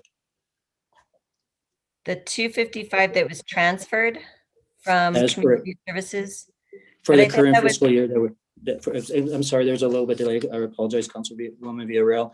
The 255 that was transferred from community services in the current fiscal year that we are in, that's what's funding the alternative response unit that will roll out May 4th. The 475 that was in the bullet for next year's fiscal year, that would be a secondary unit with those case managers and case managers supervisor. Got it. So Director Ochoa, the 255 you're talking about in your presentation, I thought that was for this fiscal year. It is. Mr. Chair, Councilwoman Villarreal, it is, and it will continue into next year, so that the funding that it allows this year will also support the staff that are funded this year, next year, as well as Chief Babcock says, the additional team. Okay, so that 255 that's being put into, fiscal year 22, right? This is a kind of like a carryover, since we didn't actually, because we allocated this last year, so it's not new funding. So you're saying the 255 was from last year's budget transferred into this year's request? Mr. Chair, Councilwoman Villarreal, that's correct. That is something that will stand going forward, but the increase that Chief Babcock mentions of 475 is a new amount that will fund the second team. Got it. Okay, thanks for the clarity. And I know that when we talked about rolling this out last year, Well, maybe you could tell me a little bit about the delays. I understand the delays because of COVID, and the fact that you had to kind of redirect your staff. I'm just curious then, did anything occur with like the planning of that alternative response unit, and then maybe connect it back to like how it connects or is associated with MIHO, with the MIHO program? Mr. Chair, Councilman Villarreal. So yes, a lot of behind the scenes took place. We had to revamp our medical protocols with our medical director. We had to add additional statement of work or scope of work for our behavioral health director, who was basically overseeing our Thrive program and our opiate outreach program. So we had to add additional work for behavioral health direction for this alternative response vehicle. We also had to make sure that we would be able to get the case managers. So the paramedic came from the fire department structural side. We advertised for that position, and that EMS captain paramedic came from the structural side. The police officer came from law enforcement. We had 2 case managers that were currently employed by the fire department, and they were to do Thrive obligations as well as opiate outreach. So there was a lot of the work that the delay of the rollout was just we wanted to make sure we got it right. And when I say got it right, that we had the right protocols to follow and behavioral health direction to follow. Okay. So the case managers from last year that we funded, these folks are also, help me understand this. These case managers, are they also part of MIHO and Thrive then? They kind of play dual roles, or? Mr. Chair, Councilman Villarreal, that's correct. So because MIHO is a very important part of the department, but a small part of the department, I want to make this department wide where anybody across could provide these services, because we are depending so much on our MIHO staffing to do opiate outreach, Thrive program, and everything else, encampment, interaction, street outreach. We were asking the small number of employees we had under MIHO. So we put MIHO under a subcategory under our EMS division. So to answer your question, the 2 current case managers that were for Thrive, but also assist our opiate outreach, because they've never responded on a 911 type of call, which this alternative response unit is intended to do. We need to train them and get them appropriately trained and ready to before they could get on this unit as alternative response unit.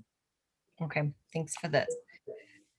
And then you were talking about frozen positions. I looked at my notes last year, and the only position I remember being reclassified was the assistant fire chief. And then I looked at the numbers, and I didn't remember or have any inclination they were frozen. I thought they were positions that were vacant, that we left open, but not frozen. Mr. Chair, Councilwoman Villarreal, so we did freeze many positions. We froze our fire marshal position. So I currently have an acting fire inspector as an acting fire marshal. We were able to unfreeze that and get that position back. Our our health and safety battalion chief position was also frozen. This position is important because it provides the role and responsibility in our annual physicals, our bunker gear inspections, our everything that has to do with firefighter safety and health and wellness. We froze that position. We weren't able to have an academy, which we usually have academy every year of 15 to 20 cadets to replace either retirement or resignation. And we didn't have that last year. So we didn't fund many of the firefighter training positions. We didn't fund 6 paramedic positions last year. And we have we have 8, as I mentioned, in paramedic school right now. So with these positions being unfrozen, once they graduate from paramedic school towards the end of July, I do have a position to place these new paramedics into. We also, a wildland forestry lead tech that we froze last year, we were able to bring that back this year. And then a battalion chief in the operational side. So we have 2 battalion chiefs per shift. Currently, I have 5 battalion chiefs and not the 6, because we do have 3 shifts. So currently I have 1 shift that operates with only one battalion chief, and we're able to bring that position back also. Okay, so then when we look at this chart, it only says 6 changes. So there's actually more that were frozen. So it was a total of how many? Mr. Chair and Councilwoman Villarreal, so 6 new positions and then 14 unfrozen positions. 14 unfrozen. Got it. Yes, Okay. ma'am. 16. Okay. And then just want to talk to you a little bit about the department-wide training. You know, this is important for me. Different aspects of it. I know there's different things that you said would entail for the investment that you are making. I'm happy to see that commitment. And I'd like to talk a little bit more about that because you all know some of the department-wide trainings, what's best for you. And I was thinking about crisis intervention, de-escalation training, behavioral health and mental illness recognition and sensitivity training. And so I'm curious about that. We've tended to, in the city, fall back on more mainstream trainings that are put on by large outside companies that are not necessarily as effective as having local contractors that do this kind of training, that are more framed towards the local and cultural and social context. So what are your plans for some of these trainings? And are you, I guess I just want to understand better, who are you thinking of contracting with in these areas? Thank you for the question, Mr. Chair and Councilwoman Villarreal. So the basic crisis intervention training firefighter certification class, it's a course that we were hoping to contract with Public Safety Psychology Group, PSPG. Dr. Rogers is a police psychologist. He's out of Albuquerque, New Mexico. He's the group that provided the training for our police department. We have been working with him and he's given us a curriculum that would meet the fire department's needs. It's a 24-hour class. Law enforcement had a 40-hour class. So that's one of the trainings that we are looking to invest in. The second training, public safety, say that again. Like Public Safety Psychology Group, PSPG, and he's Dr. Rogers is a psychologist out of Albuquerque, New Mexico, and we are hoping to contract with him. We're already in conversations, and he has shared his curriculum that would meet our needs to address the questions and concerns that you had. Is it a cookie cutter type of training, or is it going to meet our customary needs and what we need for our internal department to be successful? So that is one of the vendors that we are looking at. Another vendor that we've been having just a little struggle on communication, but will provide a really good training because he provided good training for our mobile unit health group is Brian Cerna Consulting. And that's going to be more of train the trainer. We'll have our 6 training captains be trained by Brian Cerna Consulting. And then those 6 trainers will go around and do additional training besides the PSPG training department-wide. So we'll have a minimum of 24 hours with PSPG and then additional hours with Brian Cerna Consulting Group. And what is Brian Cerna? What kind of trainings does he offer? It's also a de-escalation training and behavioral health recognition and substance abuse recognition. It's just a lot more kind of in-depth EMS type of version instead of law enforcement. So he'll deal more with fire department related on if you're going to a overdose or substance abuse type of call, it's treat it more than a substance abuse type of call. Look at the background of behavioral health or mental illness that's involved with that substance abuse. So it's more training for our paramedics and everybody across the department to have better recognition of it. Got it. And so I don't know if it says sensitivity training. Is that separate from all the rest of the trainings you were talking about? No, Mr. Chair, Councilwoman Villarreal, both the sensitive training is also going to be included in the curriculum with the PSPG, Public Safety Psychological Group. That's part of his curriculum. And then part of the curriculum agenda that Brian Cerna Consulting Group would also add a additional sensitivity training. I'm looking at sensitivity training across the board. As I mentioned, I was able to start a diversity group, and I'm looking at sensitivity training for everything involved. That if we were to have a transgender person apply for the fire department, that person should be comfortable coming and working for the fire department and not have these hurdles to overcome. So I'm looking for everything across the board that we could reflect our community, that we reflect in the fire department. Got it. I think if you think about sensitivity training, I think it's broader than that. I mean, it's really looking at anti-racism training or social justice aspects of that, and then restorative justice training. And there's some great practitioners that do that right here in Santa Fe. There's the Transgender 101 training that they do out of Solace and actually the Transgender Resource Center of New Mexico. And there's also practitioners that really dig into what anti-racism training can look like. Are you willing or interested in maybe taking that route too, along with all these other important trainings? Mr. Chair, Councilwoman Villarreal, I'm definitely interested in that. And because you have that knowledge base after the budget hearings, I'll reach out to you and kind of get guidance and direction so I don't miss that boat. I think there's just, yeah, I think there's some opportunity there, and they're not huge, large contracts like some of these other bigger firms do. They're more, they're smaller, they're more intimate, small group settings. And I think that tends to seem to work better for folks. So please, let's touch base with that. I think it's important since now you have an actual budget for this. So let's be in touch about that.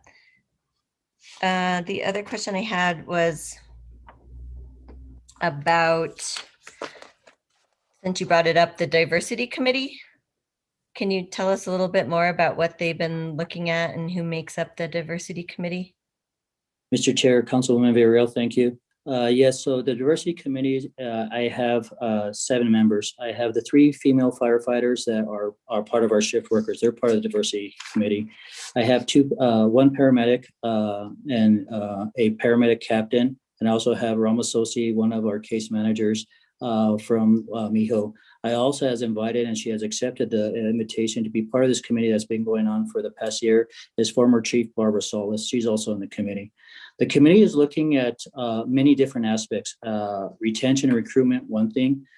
Being flexible on our scheduling, as if for many reasons, I'm not able to attract female employees, and a lot of it has to do with parenting. A 48-hour shift is hard for any employee to be away from their family, especially if they're young children. And I'm looking at flexibility at scheduling there. One of the big things that they brought forth is a lactation policy for shift employees. It's very difficult, whether you're running on a call or being at a station for 48 hours, where they have that same benefit to be able to pump and be able to continue their milk production. We had one female firefighter had something who was going through this, and we were able to follow the minimum of federal law, but that wasn't good enough. We need to make it more attractive. So when I do go out and recruit and retain, that's not something that we have to address at that point. We already would have a policy in place, we hope. And I'm working with HR on this to follow up on this policy. So I'm looking at a lot of things that would make it more attractive, to make it not only gender diversity, but overall, many other things that you mentioned. We're looking at the entire umbrella of how we could improve as a department with diversity. Excellent. I really appreciate all of those aspects and kind of thinking outside of kind of the regular way you see staff and their integration into the team. And there's probably other community members that would have a lot to say about that too. And so maybe we can talk offline about maybe who to reach out to really understand not just recruitment, but how to look at culture shifts so that women or gender nonconforming folks feel comfortable in working in this kind of environment. So yeah, I would love to learn more about that with you and talk about possibilities. The other thing I wanted to ask about was the peer support group that you mentioned. Can you tell us more about that? Mr. Chair, Councilwoman Villarreal, so mental health, as we invest a lot of money for our community, I need to invest in my employees. I do have a few employees from COVID response and just the change and everything else that we were asking them to do, dealing with like depression and anxiety. And I want to address those type of things before we hit substance abuse and alcoholism. So I really am trying to make sure that besides investing into the community mental health and awareness training, I need to invest in my own employees' well-being. So we do have currently 4 employees that have gone through, again, PSPG program for peer support. And if we do have a person in need of counseling or training, we would utilize PSPG and our peer support individuals. Like I said, I have 4, and I also like to grow those peer support employees department-wide to offer services to all our employees in the fire department. I think this is super important. I'm glad that this is something, I'm actually surprised it's never existed. Is that what you're saying? It's never existed, this kind of support? Mr. Chair, Councilwoman Vera, it has existed, but it has existed superficially, where I don't think many people are getting the services that we are trying to attend for them to gain out of it. So with this investment of this additional monies, we will get proper training and people with the right professional expertise to address them. And it just, again, the service has been there, but I don't think anybody really was able to utilize the services that we're trying to get out of the peer support group.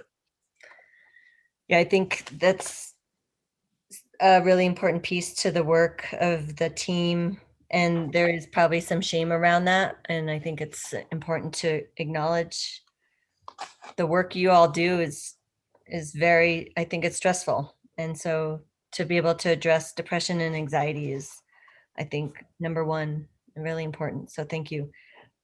I think the other question I had was just to clarify about supplies. You briefly touched it and very fast. So can you remind us? Sorry. Supplies. Can I see which slide you're referencing, Councilman Vera? I apologize. Yeah, I think it was the overall by category. There was a supplies increase by 116%.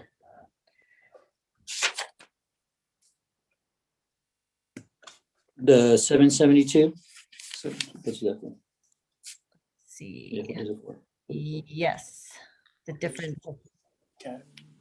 Well, thank you. So, Mr. Chair, Councilman Villarreal, that will do a lot of additional operating supplies from running an additional med. We need to buy cardiac monitor. That's a piece of equipment that costs $35,000. Additional supplies would be those 20 cadets that we do have an academy. That's bunker gear for 20 cadets. It's just additional personal protection, bunker gear, additional ambulance would be everything from, as I mentioned earlier, that we were able to purchase with CARES Act money that we'd have to buy out of this fund, would be ventilators, cardiac monitors, pumps, anything that requires operational equipment to continue running additional ambulance. Okay, thank you. And Councilwoman Vera, something I did forget to mention out of that money is $100,000. But last year when we did our budget cuts, the union allowed us to not purchase uniforms. And by collective bargaining agreement, that's $625 per union member. So this part of that $700,000 is to put back that money so we can purchase uniforms for our employees again this year. Got it. Okay, thanks for the clarity on that. And then last year you had provided me, I don't know who else received it, but it was a fire department call statistics. And it was hard to break it down and really get a clear picture about what kind of trends you're seeing with calls. And so I'm wondering if you could provide us with that same information. I don't know if someone could maybe format it differently, because there was a lot of different sections that all ran together that was confusing to read. I can't find it at the moment, but I just think it would be helpful for me to understand, like, what is NFIRS and what is MPDS, and then the different calls from 911 to non-emergency. So if there's a way staff could actually put that together from historical, and then moving forward, I'm assuming you all are going to be collecting that because you'll need that for the unit, and really looking at those calls that you all, the majority of calls that you have to respond to. So can you tell me a little bit more about maybe your plan for that? if you Chair, have one. Councilwoman VRL, yes. So right now, just the industry standard across is still about 80% of EMS calls. That could be anywhere from cardiac arrest to a sick person to a man down. So we're still running about 80% call volume or EMS type calls. From January to current, the fire department has ran about 12,000 calls this year. And of those 12,000 calls, probably about 300 are fire type calls. Doesn't mean that we had 300 fires. It means that the fire truck ran out, whether it be a motor vehicle accident, a hazmat call, a false call. So of the 12,000 calls, the 80%, like I said, are still EMS call type, which again is the industry standard. And I will break down the calls and be happy to have a one-on-one when we discuss the other topics, so I could explain that to you. And I'll be happy to try to make it more user-friendly so you understand the call type when I do send out the report. Yeah, I think it would be help, and then how it's integrated with Miho as well. And I don't know if it's just blended in or if it's like separated with Miho or Thrive calls. I don't know if they're different. I don't know if they're tracked differently. So maybe I think it'd be best for you and I to connect with that and figure out the best way. But I think all of us would probably want those statistics so we better understand what your team is dealing with. So, Mr. Chair, Councilwoman Vera, I'll be happy to send it out very soon. Great. Okay, that's all I have. Thank you, Chief Babcock. Thank you. Okay, thank you. And just as we proceed, I want to be careful, especially as we get into the next topic, which is police, that as a finance committee, we do not undermine the community health and safety committee. I think there could be a lot of items and discussions that are more appropriate in that venue than in ours as we approve the budget. So we can just keep that in mind, because we do need to get through the budget. And again, I don't want to undermine the hard work that the Community Health and Safety Committee has been doing and will continue to do as it relates to these two departments specifically. Councilwoman Cassette Sanchez. Thank you very much, Mr. Chair, and thank you so much, Chief Babcock, for being here and for discussing some of the really exciting things that are going on in fire. I frequently find after my conversations with you, I'm very impressed and excited by the various initiatives and the things that you all are looking at. So I really want to thank you and recognize that I find that there's always a lot of forward thinking for this fire department. And the piece about lactation and mothers, of course, that really struck a chord with me. And even in fields that are traditionally female dominated, that's been an issue. And so I am just very proud of our fire department for really already taking a proactive view on that. A couple questions about the alternative response unit going back there. So that's operating, my understanding is two days a week at this point. Am I correct in that understanding?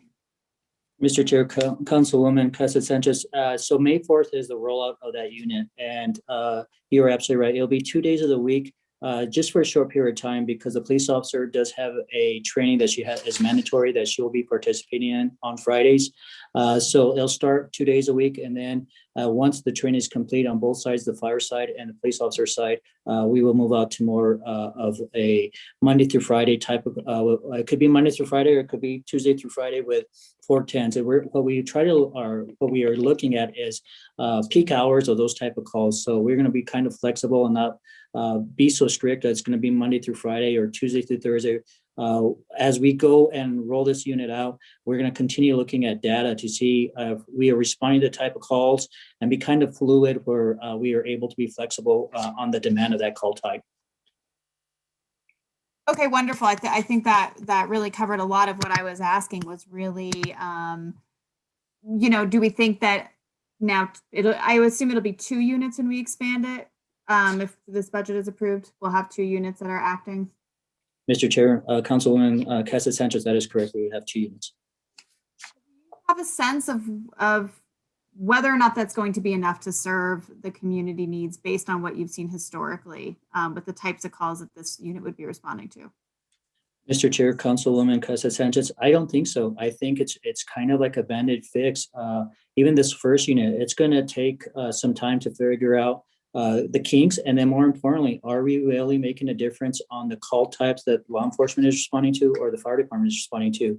I think there's just a big a need of service for mental health and behavioral health type calls that, again, I don't want it to be stigmatized as mental illness, because like I said, addiction, substance abuse, those are type of calls that this unit we hope will respond to and make a difference.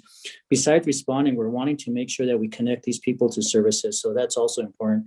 Besides bringing down the appropriate calls for the appropriate apparatus response for fire or appropriate call to appropriate response for law enforcement, we want to make sure that the end result, or we are connecting the members of our community to appropriate services instead of being a revolving door of the ER and hopefully not the jail, where we could again utilize the Thrive program and have a diversion program. Thank you for that, Chief Babcock, and thank you for that honest answer that no, this probably will not be enough. And I want to say that I have, received some emails from the community that say, this should be an entire department. But I think one of the things that you stated that I want to highlight is that as we are rolling this out, we inevitably are going to have to be working out a number of kinks in this process and figuring out how this unit can really address the needs of the community while at the same time diverting calls from potentially other public safety or law enforcement areas. And so I'm going to be really curious on how we learn about this, how we continue to mold it. And I would love to make sure that we stay up to date on this. And the other piece, being a finance committee, that I'll be really interested in is what the cost savings are from this unit. Because I know that that's part of it, that every time we send out a fire truck and that fire truck doesn't need to go out there, it costs us X number of dollars. Or every time we send, 2 police officers, 2 firefighters, and it costs us money. And so as we are looking at this unit, both in terms of what the outcomes are for our community, how are we connecting people to services? Are we able to get people into more prevention? How does this change our call volume? But how is this impacting the dollars that we are spending on public safety, and are we saving money? So those are going to be things that I'm really interested in exploring as we move forward. I know it's a request for future reports, but that's something that I would hope that you guys are really taking a look at. And then in combination with what we'll discuss coming up with the, what is it called? The police workload assessment. I assume that this will also be a component of this, that we are looking at what is being taken off of police workload. So just a few requests for some of the things that I would like to look at as we continue to expand this program. I'm excited that there is room in the budget to go for 2 units, and please come back and let us know as we need more, because I do think that this is a really crucial program. I'm very excited to see how it moves forward. I know that there's going to be times that we're going to have to adjust it based on things that you discover. But I'm very excited about this going forward. So I look forward to that information in the future. I believe Councilwoman Villarreal covered most of my other questions. Real fast, I just wanted to say that I have run into a few firefighters in the community, or just out in the world over the last couple weeks, and I'm just always so impressed with your team and how positive they are and how passionate they are. And they're talking to me about different ideas for how they want to work with traumatized youth, or how they want to make sure that more people understand the role of EMS for firefighters. And it's really just such a pleasure to see that. So I wanted to pass that along to you, and please pass that along to your team. Thank you so much for all the work that you guys have been doing. Thank you. Councilor Rivera. Thank you, Mr. Chair, and thank you for your comment on the police budget. I think very much appropriate, so I appreciate that. Chief Babcock, first of all, thanks for your progressive thinking. I think we've heard a lot of good stuff today, and really thank you to the fire department staff for always being adaptable and being flexible and changing to all the different situations, especially this year. So much appreciated. What I was wondering about was the new fire station on South Meadows and 599. I didn't see that in the budget and was wondering if it's being included in the capital budget. Mr. Chair, Councilor Rivera, my understanding it's not as in the capital budget. So when the bid came in for the Station 2 build on 599 in Meadows, the bid came in at $8.4 million. So when that price tag came out, my understanding is the capital budget was $7 million for that fire station that had been reallocated so we could finish up some projects. So we would have to readdress and look for a funding source to move forward on that build on fire station number 2. So the longer we wait to do that, is there I remember back when I was there was like a 10% increase every year if you didn't do it right away. Is there some formula to figure out how much increase there would be per year if we didn't do it sooner than later? Mr. Chair, Councilor Rivera, I would just from the increase in construction that I have witnessed personally, I'm sure there would be an increase, but I would have to defer that question to Public Works Director Regina Wheeler or the project manager. But just from building expenses, it definitely does go up. I'd also like to add that there is conversation, Councilor Rivera, about phase 3, where that sits, whether we move forward with an annexation or not. So there's a conversation that's taking place between the governing bodies of the county and the city at this time. Okay. What is the downside if that is not completed sooner than later? And I'm talking about response times and providing those essential safety services to that specific part of town. Thank you for the question, Mr. Chair, Councilor Rivera. So the downside is currently the city of Santa Fe Fire Department has an ISO rating of a 2, 1 being the best, 10 being the worst. ISO stands for Insurance Service Office. The fire department will be going through their next assessment of our ISO rating in September.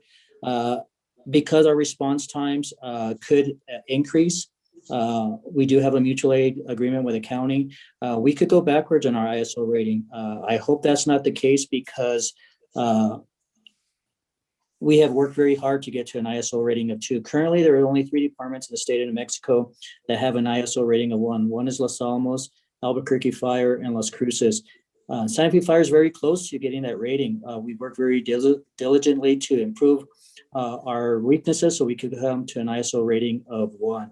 What that does for the community is an ISO rating of 1 reduces insurance costs for commercial businesses. It doesn't really do a lot for residential businesses, but a lot of big companies do not even look at communities that have an ISO rating of 3 or greater because of this fire response and protection. So if we are able to keep our ISO rating of 2 or even improve to an ISO rating of 1, I believe just from past history of other communities, it helps economic development and growth. All right, so it also does affect home insurance costs. So every constituent, just not as much as it would commercial. That is correct, Mr. Chair, Councilor Rivera, that you're absolutely right. All right, and that's not just in the area that the services are or are not provided. That's for every constituent in the city. Is that correct? Mr. Chair, Councilor Rivera, that would be correct. All right, so even if you had a business in District 1, which had great coverage, because there's not a fire station where you were planning it, that could affect the insurance ratings for those businesses? Mr. Chair, Councilor Rivera, that is correct. So if the ISO rating is 1, it's 1 for the entire community. It's not per district. So if we are able to hold our ISO rating of 2 or improve to 1, it would improve it for the entire city. Okay. All right. I know that's not part of the budget, maybe in capital, but it's important to my district, mine and Councilor Beta's district, and we'll keep pushing for it. So thank you again for your time. Thank you, Mr. Chair. Okay, thank you. I'm going to move for approval of the fire department budget. Is there a second? Second. Okay, can I have a roll call, please? Counselor Cassett Sanchez, Yes. Counselor Villarreal, Yes. Counselor Lindell, Yes. Counselor Romero Worth, Yes. Counselor Beta. Yes. Okay, so let's go to the police department budget. Mr. Chair, can you clarify what you meant by your earlier statement? I didn't understand. Yes, I just wanted to make sure that we're getting a lot of emails about defunding the police or not defunding the police. There's and again, I just wanted to make sure that we don't step on the toes of the Community Health and Safety Committee. I know a lot of the things that are being raised regarding the police department and running the police departments, your committee is trying to take up. And so again, I don't want to step on your toes as the chair of one of the co-chairs of that committee, where we start getting into a lot of philosophical discussion and debate over their budget when we have your committee who's taking that stuff on. So that's what I meant. Thanks for the clarity. And when you said committee, I was confused, but you mean the task force. I'm sorry. Yes. Okay. Thank you. Councilor Rivera specifically. Thanks. Mr. Chair, members of the committee, Chief Andrew Padilla is here to present the police department budget to you today. Yes, good afternoon, Mr. Chair, councilors. Just want to say thank you all for listening to us today and not bumping us to Tuesday. But the mission of the police department is to provide the city of Santa Fe residents and guests a safe environment, whether they live, work, or play here in the city of Santa Fe. But our overall goal is just kind of work together, prevent, reduce, and combat crime and illegal activity. There's two large divisions within the police department: police administration and then police operations. Next slide, please. Before I kind of go into this, I want to applaud the great work that the police officers, the patrol safety aides, the public safety aides, the animal service officers, the admin assistants, the budget and payroll staff, the detectives, the detective sergeants, the lieutenants who have stepped up and worked through these crazy wild times, stepping up, worried about their own health while they're dealing with the COVID crisis. Are they going to take this virus home to their loved ones and friends and family and expose them to them? But our staff have stepped up and gone above and beyond and worked through that outcome. And we can see a little bit of light at the end of the tunnel. So I applaud them. I thank them. I don't get to see them all the day. And I encourage you all to reach out to them one way or another, via an email, attend a promotional ceremony, a swearing-in ceremony, and see us and hear us and talk to us. Go on a ride along, even if it's an abbreviated one, and talk to them. They want to hear the support from you all. Great shout out to the great work that they've done, the large robbery arrests or strings that they've interrupted last year, the Stop the Violence operations where we've reached out to the youth, the Pete's Place operations, Operation Tranquility, to help and encourage the cleanup in and around Pete's Place. Big shout out to the pedal bike team. They stepped up, and we need them in this part of town. We need them in that part of town. We reassign them, we change their schedules, we change their hours, and they work to accomplish those types of operations. They're currently stepping up to help with the violence impact team, once again, to curb that youth violence. We've worked with the ECO program, the early college opportunities with the high school. The pedal bike team will be returning back to the plaza here now in May. One thing that we're also encouraging and working with the youth through this next fiscal budget is the Police Explorer program. Obviously, due to COVID, we weren't able to launch it live last year. So we hope over the next few months, we'll be able to start off hopefully in a virtual environment and then eventually transition into an in-person opportunity.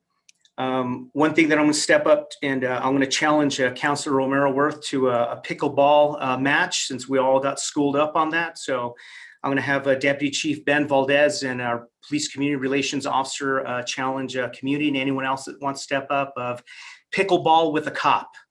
So you gave me a great idea, and I think we'll go from there, but I'll call you out there, Councilor Romero Worth, and I'll have to watch some YouTube videos and get schooled up and see what you and I can do against each other. Going here back into the budget overall, you'll see that we renewed $71,000 for a domestic violence and sexual assault contract. That's just renewing our annual contract and paying that amount with Sheila Lewis. We're paying $112,000 estimated for a workload assessment. That request for proposals will go out this week. And at that time, companies nationwide will have the opportunity to apply for that workload assessment, review that historical data, and provide that overview of the police department where we need to go. I know there's many myths and concerns that we should have 2 officers per every 10,000 residents. Everyone has heard that stat and they say, well, why doesn't the chief say this amount? Well, he doesn't want to do this, he doesn't want to do that, or they don't even know what they want to do. And there's many online bullies and trolls, former department members within the police department, high-ranking members that go by the aliases of Valerie Dixon, Richard Reindeers, Matt Martinez, who call us out for this nonsense. And I encourage them to use their real names, share their experience, step up to the meetings next week for the community involvement on the 28th and share those real world experiences. But this will give us that professional outside opinion to say, you need X amount of officers on the day shift team. You need this amount of officers on the graveyard team. You should have this many violent crime detectives. You should have this many animal service officers. You should have this many public safety aides. And that's what that workload assessment will be able to do us. It was going to be primarily focusing on historical data, information that's already in the systems, like the call loads or workloads. So I know there was talks about the ARU units and what it's going to be able to provide. They might be able to provide a snapshot of it and say, hey, look, the ARU may be able to provide this type of relief of calls for service, but it's primarily going to focus on historical data. Also, you'll see the reinvestment of unfreezing the 13 frozen positions from last fiscal year. We're also going to add an additional funding there for 7 to 8 vehicles. Last fiscal year, we only purchased 7 Ford hybrid Explorers, and they're currently hitting the streets now. The factory got shut down due to COVID, that Ford Motor Company, and we're slowly receiving those vehicles. So our goal for this next coming fiscal budget is to appropriate and purchase 14 vehicles along with all their gear and equipment. It's great that we got a little increase there. Historically, we buy about 25 to 28 police vehicles. Last year, obviously due to COVID, we were only able to buy 7. This year, we'll be buying 14 if our budget is approved. I encourage you all, I'm going to ask and plead that you guys can find additional funding. I know it won't possibly be the full amount of an extra $500,000 or $1 million to buy the overall amount of vehicles that we need, especially these hybrid Explorers, as they cost a little bit more money. But if you were able to find $100,000, $200,000 and kick it our way so we can purchase those vehicles, because we're literally scraping the bare bottom of our fleet reserves and only have about 9 vehicles as reserves to issue out to brand new employees, or if one of our officers were to have a blown transmission or be involved in some type of major crash and the vehicle is redlined, then we're just very, very limited on those resources. The Police Officer Association, as you see, that there's $423,000 allotted for as proposed. Still currently negotiations right now for a 4% increase. I encourage you all as well, if you can kick another 1%, 2% to the Police Officers Association. They have done and dug deep during this COVID crisis, and I applaud them once again. I can't continue to say it, but I think by you showing your support for the hard work that they've endured would go a long way with them. And then the last bullet point there, increases in other operating costs throughout the other service for the police department. I want to continue on and say, although our budget is $27 million, 72% of our budget is salaries and wages. So that's pretty much $7 million left to pretty much use. You take about $3 million out of that to cover insurances and services to other departments.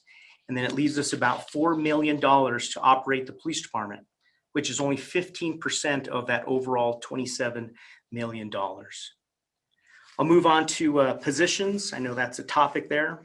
The police department is slated for 228 positions overall. That covers police officers and civilian positions. With this next fiscal budget, we would have a total of 215 funded positions. Right now, we have 29 police officer vacancies. Out of those 29, moving forward into this next fiscal budget, 22 out of those 29 would be funded. which would leave 7 unfunded. That would be 3 unfunded detectives and 4 police officer positions. Under the civilian or administrative roles, it's a total of 6 positions, 1 admin assistant, 3 patrol safety aides, and 2 records technicians.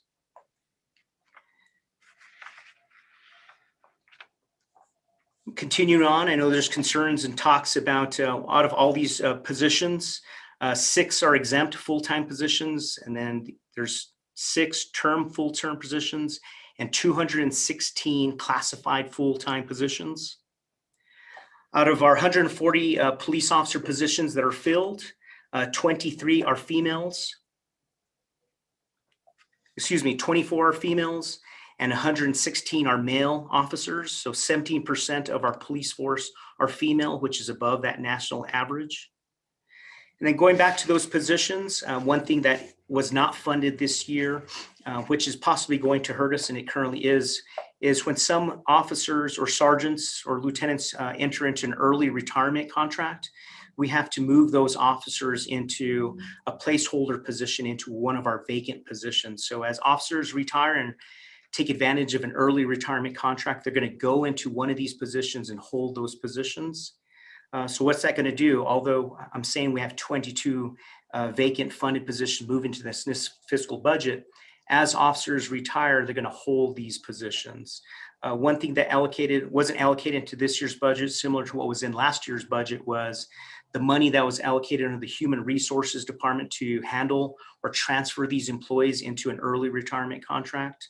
I would encourage you all to fund that as well, whether it's in Human Resources budget, or obviously within the police department budget, if it's not the full $500,000, if it's $200,000, $300,000, so we can handle these early retirement contracts.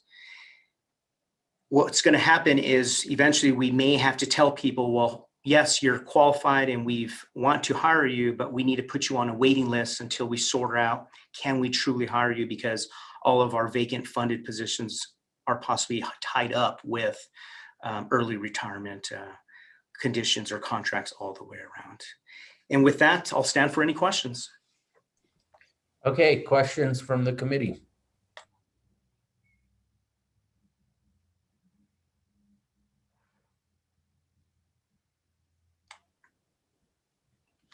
That was great. It doesn't seem like we have any. Here we go. Councilwoman Villarreal. Since no one will start, I will. Thank you, Chief, for the information and your presentation, and to your team. Yeah, I feel like there are a lot of unseen work that was done and always is done with your force, especially during a pandemic, and a lot of responses that we've never had to deal with before. And so I appreciate the work that everybody has done to be able to adjust to that, to kind of the new norm. I was wanting to ask about the positions. So last year, I remember us having a conversation about frozen positions, and I didn't think we had that many frozen positions. The majority were vacancies that we left open. They weren't frozen. So can someone explain that a little bit more?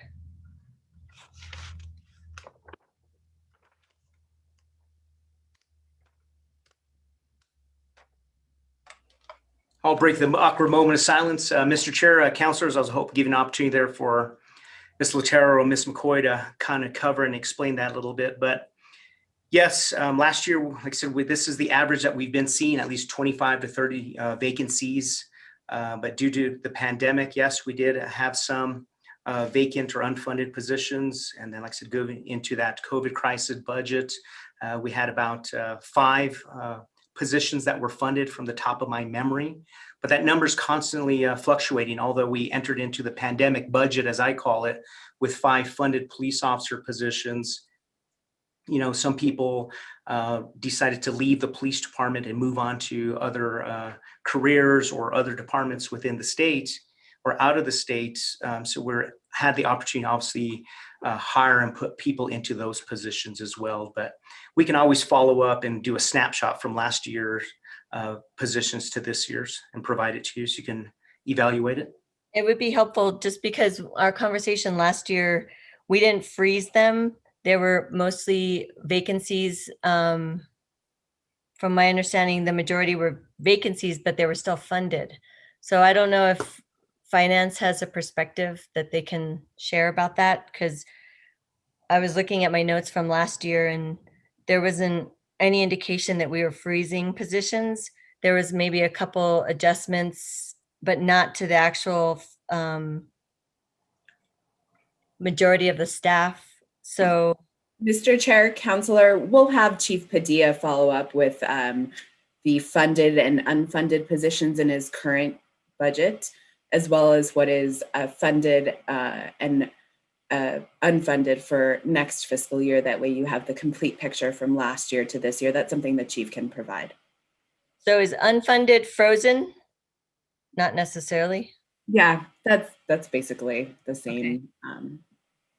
So I guess the breakdown would be helpful, because I remember a lot of vacancies for various reasons, and that we were going to hold those open, obviously, to try to recruit to fill them in the last year, even though that we were in a budget deficit. So if we could get the breakdown, it would help me better understand that, because I never thought they were frozen. So if you could provide us with additional information. So a little bit about the workload assessment. It's been called different names, but I think it's an analysis for calls for service. And I think that's excellent. We've been grappling with that and trying to understand the data. And I know you all have kept information, but I think it would be helpful to be clear about where we're heading, what the trends have been. And then that will then inform us also about how we could look at the alternative units. So the one thing I wanted to ask about is, for that particular assessment, is that the same group that had done an assessment of staffing last time? Or is this a different contract? You're looking at different, another service provider? Sorry, not service provider, but contract. Mr. Chair, Counselor, I can answer that. That's more of a procurement question. We are allocating $112,000 for this police workload assessment. We still have to follow our state procurement laws and go ahead and issue this according to our state procurement laws. So there's not a pre-selected vendor. Not a pre-selected vendor. But are those folks that did the staffing, do they do that kind of assessment as well? I don't know if Chief Padilla knows that. Mr. Chair, Councilor Villarreal, yes. The RFP for this workload assessment will be announced on April 23rd, obviously tomorrow. And this company, which came in last go round to cover our recruitment and retention study, was the Police Foundation. They do also offer this type of workload assessment. So that we're encouraging and hoping that they do apply, along with any other company nationwide, to apply for this RFP. Do you know if there's local folks that do that? Last go around, when we were trying to do the staffing study, focusing on recruitment and retention, there was no companies that stepped up to that plate. That was 2.5 years ago. At the time, there was not any. And as of to date, based upon what I've seen and been told, I have not seen any local companies that would be able to do the type of work. Okay, thank you. And will this analysis also include or be connected with the RECC and their call volume and coding? Is there going to be a connection to that when you're looking at calls for service? Or how would they be incorporated? How do you envision them being incorporated into the assessment? Mr. Chair, Councilor Villarreal, I don't know how the RECC itself, like recommendations, will be plugged into it. It's just going to be based upon call data and volume. And based upon that data, they're going to guesstimate and provide that information and state, based upon an officer's daily duties, they should spend X amount of time responding to a call for service. They should spend X amount of time typing up or writing the report, processing the scene, submitting evidence, and then also doing that proactive police work of community policing and talking to people, and those cruising through neighborhoods or business districts and talking to people. That's what it's going to focus on. The RECC, obviously all the data is from one solution, which is the dispatching system and our reporting or records management system. So it all kind of ties together. So the codes, obviously, yes, the codes are through the dispatch center. It'll be evaluated, but it won't cover and estimate that the dispatch center or the RECC needs X amount of employees. That's, since they're a county entity, that's a totally different monster altogether. Right. Okay. That's helpful. And it would be, it is going to be interesting to figure out where there could be more efficiencies across the board, and where officers can spend less time doing that paperwork. So I remember on ride-alongs, we'd spend quite a bit of time writing up reports. And so maybe there's other ways to think about that. And hopefully that study will help with that analysis. The domestic violence and sexual assault contract, that's the regular one we do with Solace, and Sheila Lewis is contracted. And how many years have we done that again? Mr. Chair, Councilor Villarreal, going back to 2013. Got it. We've had that specific contract with this sexual assault coordinator. And like I said, we've been partners with the Solace Center for about 17 years now.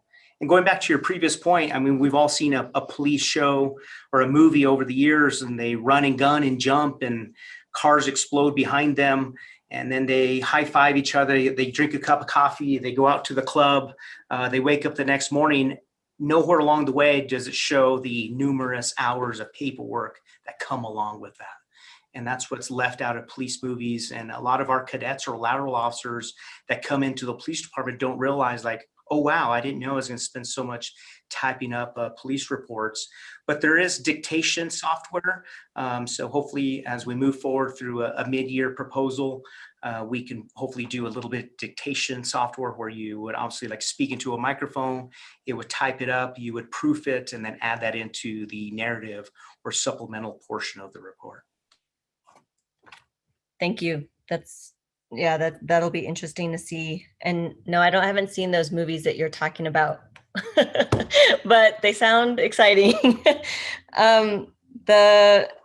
So with Sheila Lewis, her contract, I'm just curious, that's a very important position that we've had that's really connected to our team. And so I'm curious about, have we ever thought of that, making that an actual position within the department versus a contract?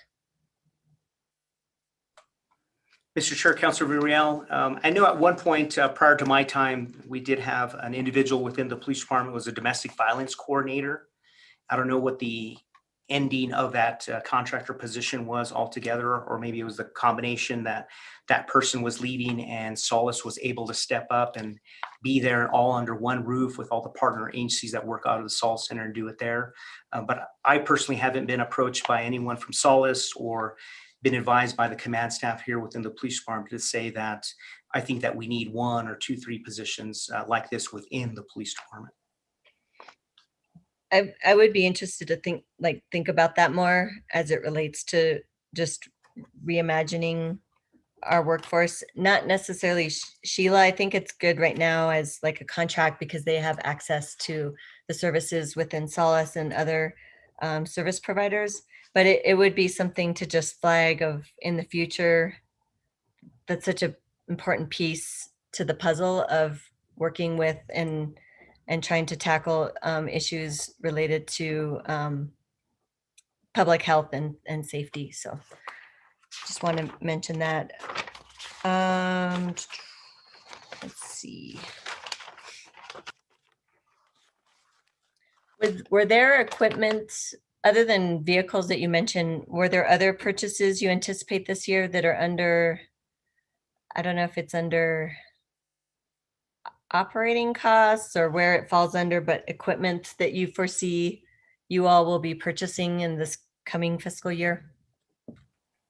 Mr. Chair, Councilor Villarreal, yes, we anticipate purchasing other types of equipment.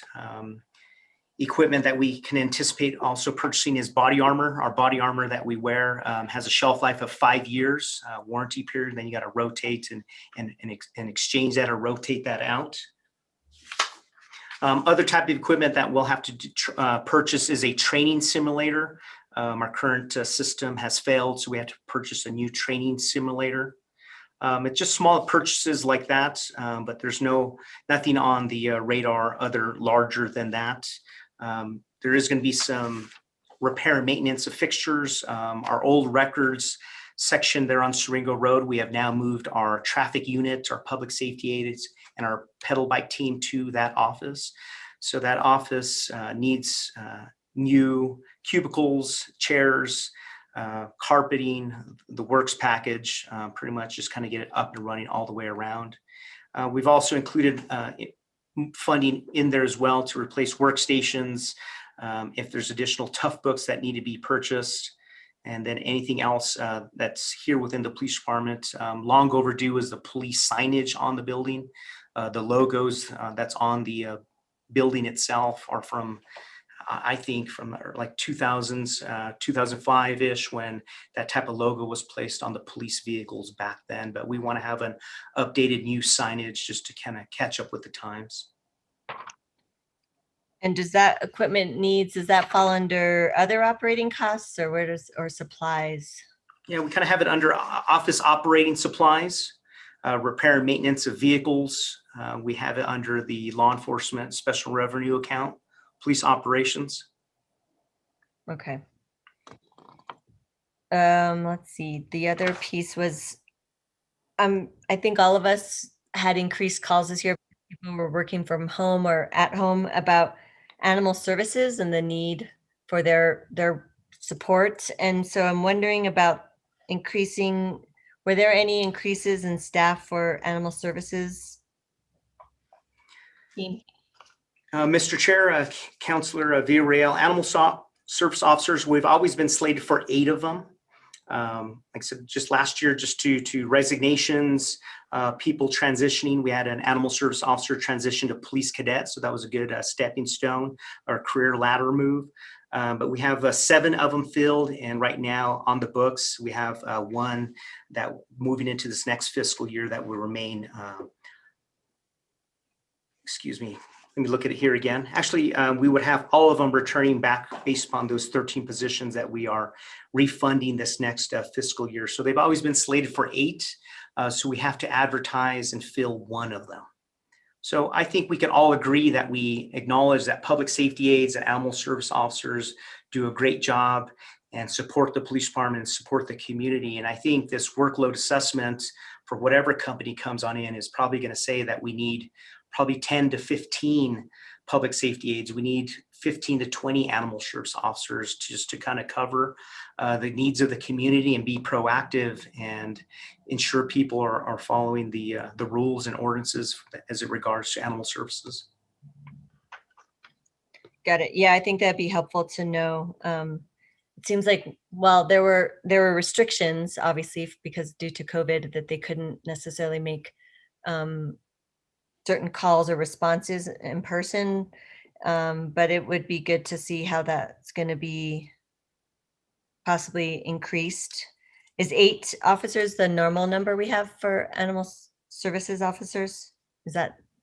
Yes, Mr. Chair, Councillor, since I've been chief, that's the allotted numbers that we've had there. Got it. Okay.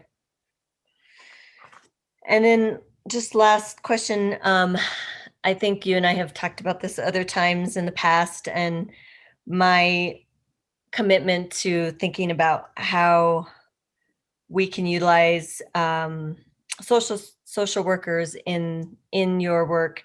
And the majority of the budget that we moved over for the unit, Director Ochoa, you had said that all of it was being moved from your division over to fire. So is there, as we look forward into the alternative response unit, are we thinking also about how PD vacancies, once we have more data to understand what the needs are in calls, that those vacancies could then actually be be supporting crisis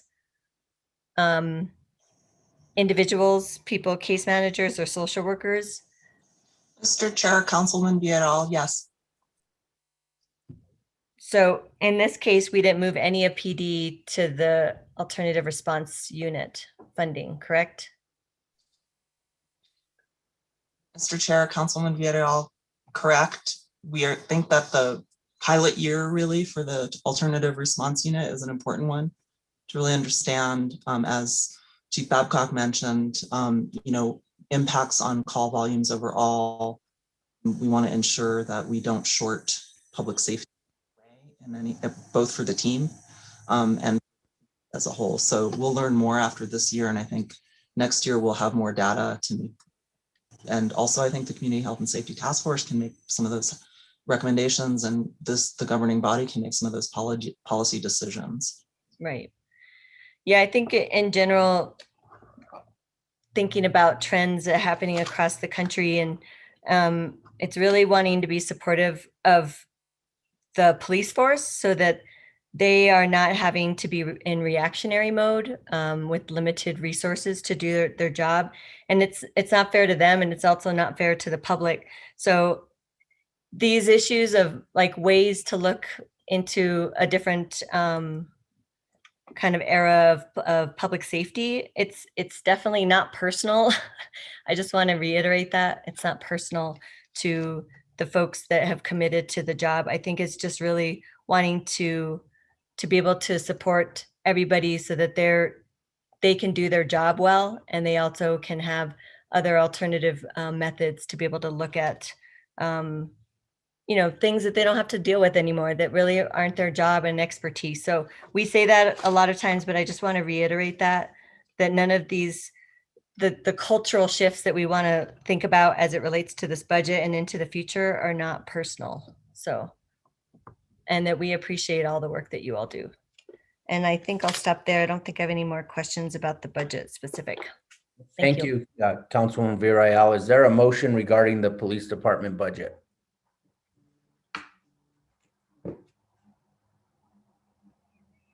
I'll move for approval of the police department budget. Is there a second? Second. Okay, and discussion, Councilwoman Romero Worth. Sorry, I mixed up my mute button and I'm good. Councilwoman Cassette Sanchez. Sorry, Mr. Chair, I did have just one other area that I wanted to discuss a little bit with the police budget, and that has to do with traffic. And that has been one of the areas that I have been getting a lot of constituent complaints about, both in terms of safe driving as well as disruptive driving. And I'm curious how this budget is potentially setting up the police department to better address these issues that have been really coming up in our community. Mr. Chair, Councilor Cassett Sanchez, it's just the onboarding of new staff to be proactive and get out there. We're constantly, I call it we gain 5, we lose 5. It's the 5 and 5 kind of rule in my mind, as I've seen. We have great years, calendar years of hiring 20 officers, but then we lose 20 officers for retirements, resignations, or terminations. So it's just kind of that rough battle all the way around, but there is no standalone piece of equipment or request in this fiscal year budget that's going to help us address muffler noise or speed enforcement. We've all talked about it, and I'll bring up the elephant that everyone's avoiding or doesn't want to talk about is the STOP program.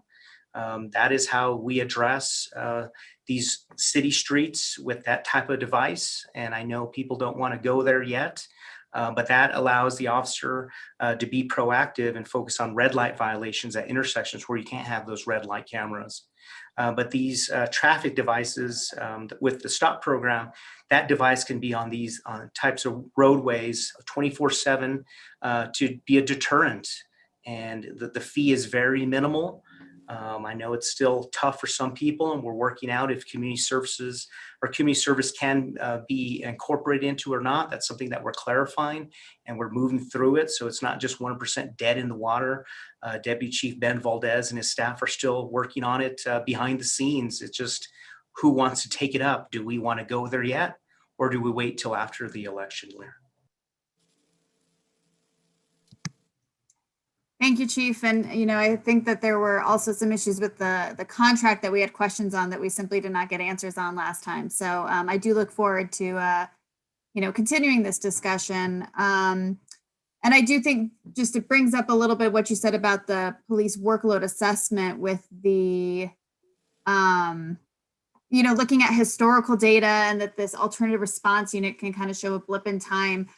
I think that we do really need to get a bit more into the details of not just, as you said, how long should a police officer be doing X, Y, and Z and responding to this call and discussing, but also what are you guys doing that you shouldn't be doing, that we really should be putting on somebody else's plate. The police officers being spread thin is a combination, from my understanding from our previous discussions, of both the number of officers we have, but also the number of things that we are asking those officers to do. So I would hope that as part of that police workload assessment, there really is a probably a hard and honest conversation about what do we have PD doing that we really should be looking at different mechanisms to addressing them. We are already starting to explore those different mechanisms, but what does this really mean for what do we need for the proper level of police officers in our community to be dealing with some of these big issues that we know are coming up, not just the violent crimes, but also traffic control and mufflers and red light violations, as you mentioned. So I would encourage that with that police workload assessment, that alternate response unit and what it potentially could be doing is not kind of just a side piece, but really part of this consideration and part of this discussion, because I do think ultimately we ask too much of you guys. We really do ask you to do too many things, and it doesn't serve you well, and it doesn't serve our community well. So as Director Ochoa said, here's a pilot year, and I think this will probably be a more interesting discussion as the year goes on, and next budget season, I'm hoping that we can really find some good solutions to be assisting our community and assisting your officers. So thank you so much. Councilwoman Villarreal. Thank you, Mr. Chair. Chief, I forgot to ask you, can you send us information or maybe tell us now, do you all have trainings that you'll be budgeted this year that are similar to the fire departments? Mr. Chair, Councilor Villarreal, yes. A couple of years ago, incorporated into the budget the crisis intervention training, where we ran all of our police officers through that. All of our current officers are due. That's an additional part of training now as we approach the end of this calendar or fiscal year into the next fiscal year, is a refresher training through the same company that Paul Babcock mentioned a bit ago, the PSPG, or Dr. Troy Rogers. So all of the officers, even to include myself, will go through that refresher course. And then any new officers that we onboard, whether a cadet or a lateral, are going to be mandated to go through the full 40-hour course. Got it.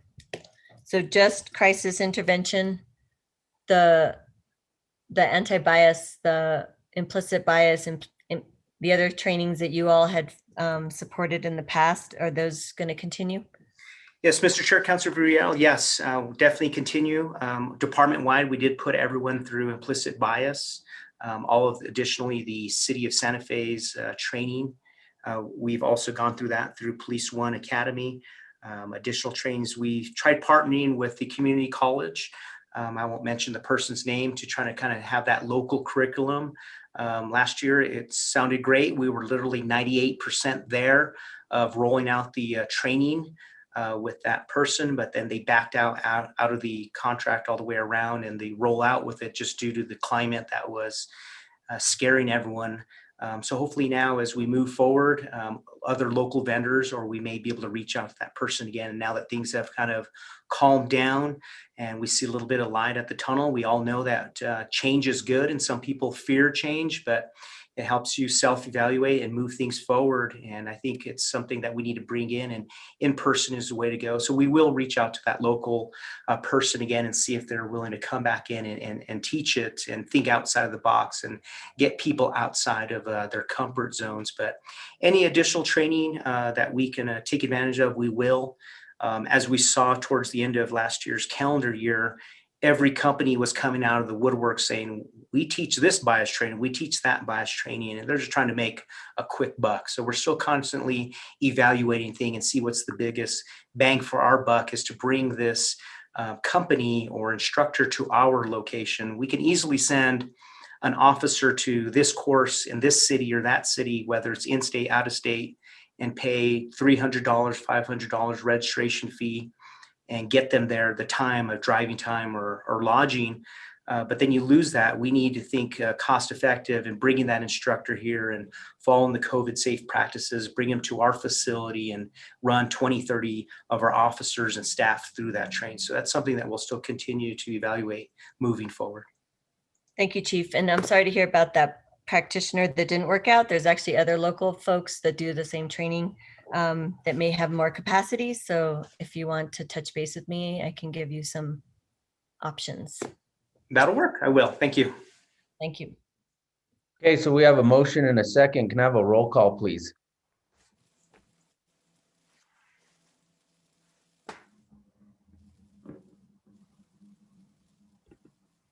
Sorry about the delay. Counselor Cassett Sanchez. Counselor Cassett Sanchez. Yes. Counselor Villarreal. Yes, and I would like that information about the positions and vacancies soon. Thank you. Okay. Counselor Lindell. Yes. Counselor Romero Worth. Yes. And Counselor Beta. Yes. So we only have emergency management left, which is a pretty small budget, and we did get a breakout of the mayor and council budget. So I think if we can hang in there for another 10, 15 minutes, we may be able to wrap up our work today. But what are the wishes of the committee? Let's do it. Let's get it done, Chair. Okay, so let's hear about the emergency management and safety budget. Mr. Chair, members of the committee, here to present is Interim Director Brian Williams, and he will be brief. Good afternoon, Mr. Chairman and members of the committee. In the spirit of brevity, I am just going to skip over all of the horn blowing and accomplishment bullet points and just touch right on to the budget issues. The budget for emergency management is largely flat. There is a small increase. If you look at the budget summary, it does reflect a 57% decrease. Don't let that be alarming. That is reflecting the various grant funding that we receive over the course of the year.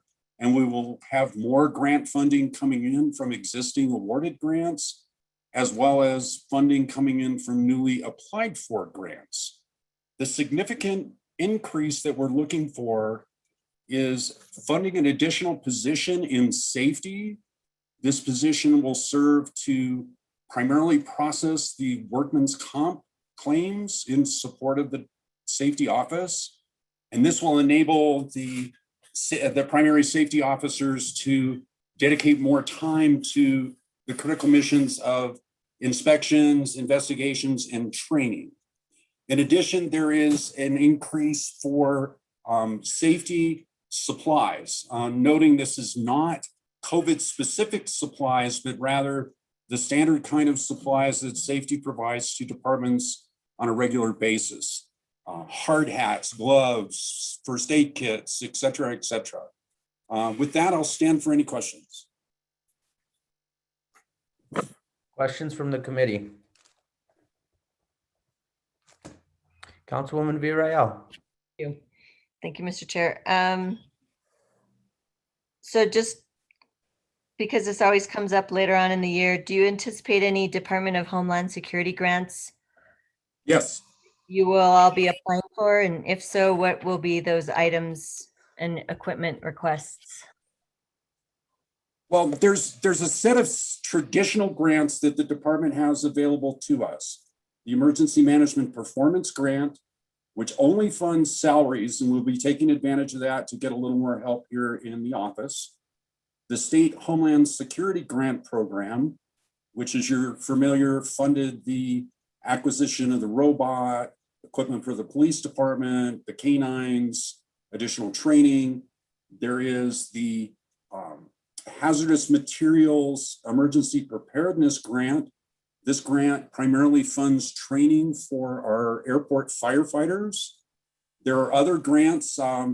It's a new grant from Hazard Mitigation called the Building Resilient Infrastructure and Community Grants, which I'd like to maybe take a stab at this year. So there are some sort of annual grants available through Homeland Security. At this point, nobody has articulated a particular wish list, but those grants are available annually and help to support the police department and fire department.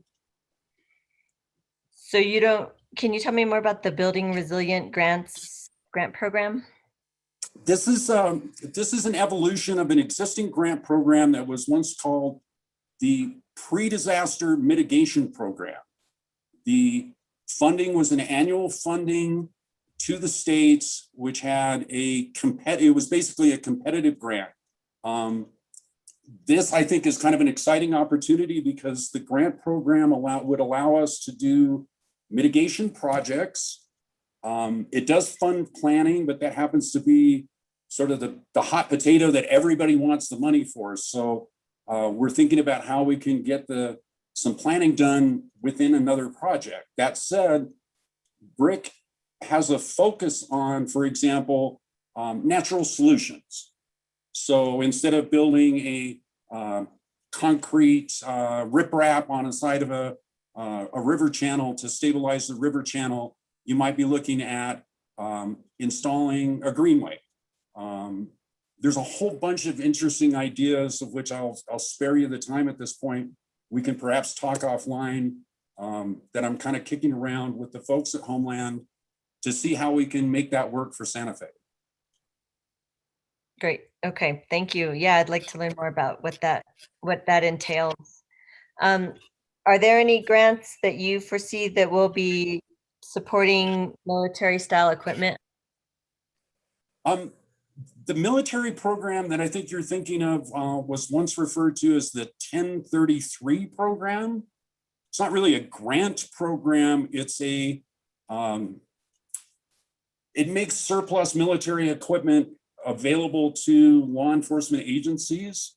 I should note that the catalog of equipment that they have available through the 1033 goes well beyond armored vehicles and such things, includes office equipment and water trucks and water purification. So it isn't just limited to, I guess, what you could call weaponry, but has, it's basically the catalog of military surplus. At this point, I have not entertained any discussions with anyone about seeking additional 1033 equipment. Okay. And as you know, that's something that we did not want to support last year and continue, at least I'll speak for myself, that I don't want to be seeing those kind of weaponry. I realize 1033 is more expanded. It just, I think you all know the limits that we're looking at and where we need to draw the line. So yeah, I think the police chief is highly sensitive to the sentiments of the community, and we're not going to seek, at this point, I haven't entertained any discussion about 1033, no. Okay. Thank you. And Director Ochoa, just wanting to understand how this works in terms of this budget. So Mr. Williams is new to the interim role of the director, and there is in the budget an increase of salary for the director. So how does that work in terms of time frame? I don't know exactly how it works in terms of exempt positions. Can you explain that? And if how an interim director becomes eligible for that if they've just been put in that role? Mr. Chair, Councilwoman Villarreal, we posted the position for emergency manager director, and I believe it's closed now. So Mr. Williams was invited to apply among other candidates, and the percent increase to the director position is reflected in the budget, as is the additional position for safety. So that 3% increase, is that included in the job description you just said was closed? Is that? Mr. Chair, Councilman Villarreal, salary amounts are not included in job descriptions. The range is reflected and it's accurate. So is that position then you're thinking will include the 3%? Budgeted it? How does that work? Mr. Chair, Councilman Villarreal, yes, it will. Okay. And I think that's it for me. Thank you, Mr. Chair. Okay, other questions?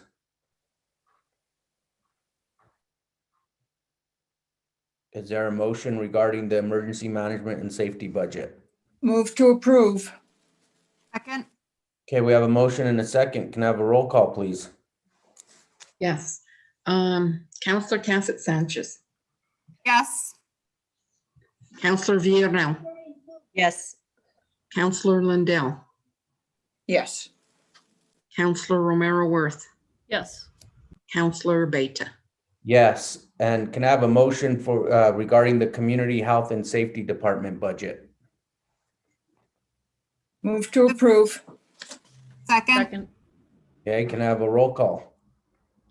Counselor Cassett Sanchez, Yes. Counselor Villarreal, Yes, sorry. Counselor Lindell, Yes. Counselor Romero Worth, Yes. and Counselor Beta. Yes.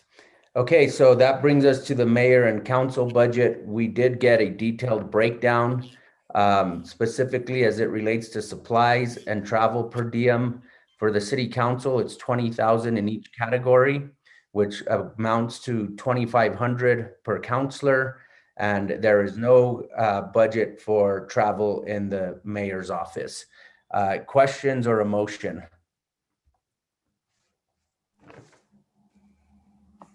Mr. Chair, just want to look at it for a moment. I didn't get to look at it prior to this. Okay, Councilwoman Lindell, you had your hand up. Thank you, Chair. I'm going to reiterate what I said yesterday or the day before or whatever day it was, that I think that I would ask Ms. McCoy if it's possible that on the 20,000 with counselors on other supplies and travel per diem, if that could be, for accounting purposes, divvied up as $5,000 per counselor, and we could see how that goes for a year. Like I've said before, to start out with everybody on the with the same amount seems like the really very fair thing to me to do. And I'm wondering if that's a problem to do that, Ms. McCoy.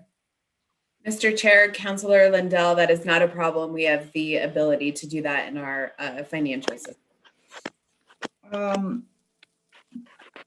I appreciate that. And Chair, when we have a motion on this budget, when everyone's done with their questions and discussion, I'm going to add that in as part of the motion, that these monies be tracked as $5,000 per counselor. So thank you, Chair. That's all I have. Okay, any other questions? Councilwoman Villarreal. Thank you, Mr. Chair. Based on this budget, it's not actually 5,000. It would be 2,500 because the travel budget is 20,000. And the other go towards supplies. Is that correct? Yes, that's my understanding. It'd be 2,500 in the supply area and 25 in travel. Councilwoman Lindell. Councilor Villarreal, you still have the floor. I can wait until you're done. Okay, the other question I had, what was the internal service charges again? Is that just moving, explain that again, the 147,000 in the mayor's office? Mr. Chair, Councilor Villarreal, I'll ask Andy to take that one.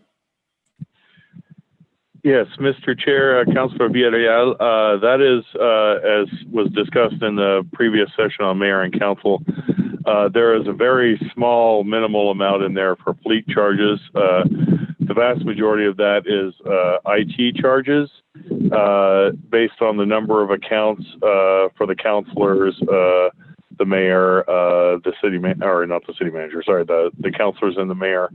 That would include accounts used on iPads, regular city computers, and other issues, other devices, including phones. There is also an amount, if you can bear with me for just a second while I pull up the file. There is. Was that other operating, Andy, that you might be? That would be. Yes, that's in other operating expenses. Let's see. Forgive me, my computer's being a bit slow, or maybe it's the network. Maybe I should blame the network. And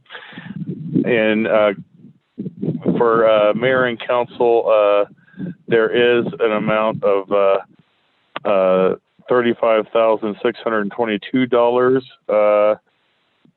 for specific items that are specific to the mayor and council, over and above the accounting for the number of accounts that they have. And those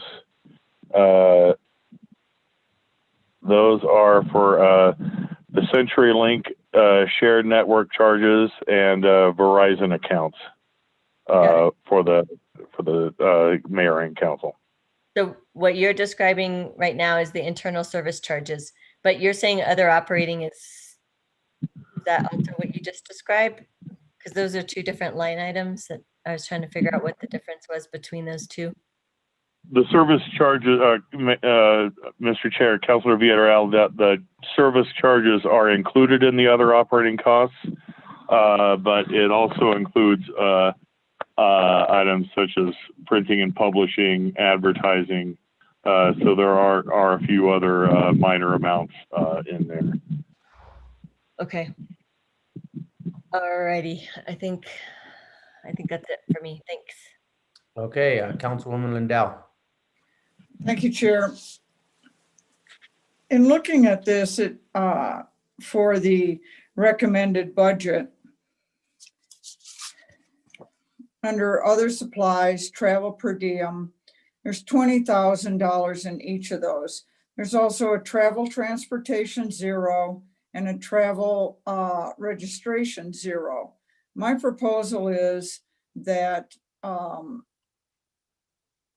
$40,000 that we have in the recommended budget, that those items be combined, and that each counselor would have $5,000, whether they want to use it to do public engagement types of activities, travel, paying for registration for a convention, whatever it might be, that those monies be divided to $5,000 per counselor. Okay, is that part of a motion? Yes. Okay, we have a motion. Is there a second? Can you explain that? Are you saying the supplies also would factor into that each counselor would get 5,000 for supplies, meetings, travel, or other expenses? Correct. Whether, I don't know exactly what supplies are that counselors purchase. I don't know. But what I'm saying is, in this travel per diem, it doesn't make a tremendous amount of sense to me that we have a travel per diem, but we don't have any registration reimbursement monies and we don't have any transportation monies. So what I'm saying is take the five, each counselor can take their $5,000 and distribute that amongst those categories, however they would be comfortable. And there will be some counselors, typically a counselor like me, that doesn't do travel. And if someone else needs to go somewhere and do something, I would be able to give them part of my monies. I'm just saying, let's start out with it evenly divvied up and see what happens. Got it. I agree. I'll second that. Okay, so we have a motion and a second. Can I have a roll call, please? Yes. Counselor Cassett Sanchez, Yes. Counselor Villarreal, Yes. Counselor Lindell, Yes. Counselor Romero Worth, Yes. Counselor Beta. Yes, and I'll make a motion to approve the general government department budget. Is there a second? Second. Okay, we have a motion and a second. Can I have a roll call, please? Yes. Counselor Cassett Sanchez, Yes. Counselor Villarreal, Yes. Counselor Lindell, Yes. Counselor Romero Worth, Yes. and Counselor Beta. Yes. Now, who wants to make the motion for approval of the FY22 fiscal year operating budget? Mr. Chair, could I ask for a point of clarification? Yes. So we are seeking essentially to move the individual counselor amounts from $2,500 to $5,000. So that would be an increase to the budget. No, that wouldn't be. You didn't understand. We're gonna combine the two supplies and per diem, however you choose to do so, but in no way should it be more than $40,000. That's divvied up by the 8 of us to 5,000. So it is not an increase. Mr. Chair, we can accommodate that. Thank you. Okay. Okay, so who's making the motion to approve the budget? Was that Councilwoman Cassette Sanchez, I heard? I'm happy to move it. Do we have to include all of I think we've only made 2 or 3 changes, but can we assume that those are included in the motion? Included in your motion, yes. I move to approve the FY22 budget, including any amendments that we had made in previous budget hearings. Second. Great, we have a motion and a second. Can I have a roll call, please? Yes. Counselor Cassett Sanchez, Yes.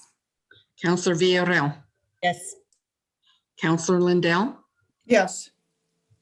Counselor Romero Worth, Yes. and Counselor Beta. Yes. Okay, so we can save the speeches and all of that for the meeting on the 28th. I know you're all tired. I want to say thank you. Mr. Mayor, one last word briefly so we could all get out of here. I want to say thank you. You guys have worked tirelessly and thoughtfully and carefully, and I've been watching and listening and trying to stay out of it because I think you've done a great job. So highest gratitude, thanks, and praise to the Finance Committee, as well as the other members of the governing body who were able to participate through your leadership, Mr. Chair. And thank you to the committee. I really think you've done an outstanding job. And if I had one of those things on my screen where I could do an applause and a heart and all that other good stuff, I would do it because it's been a long but very, very well done piece of work. So thank you all. Thank you. So we are adjourned.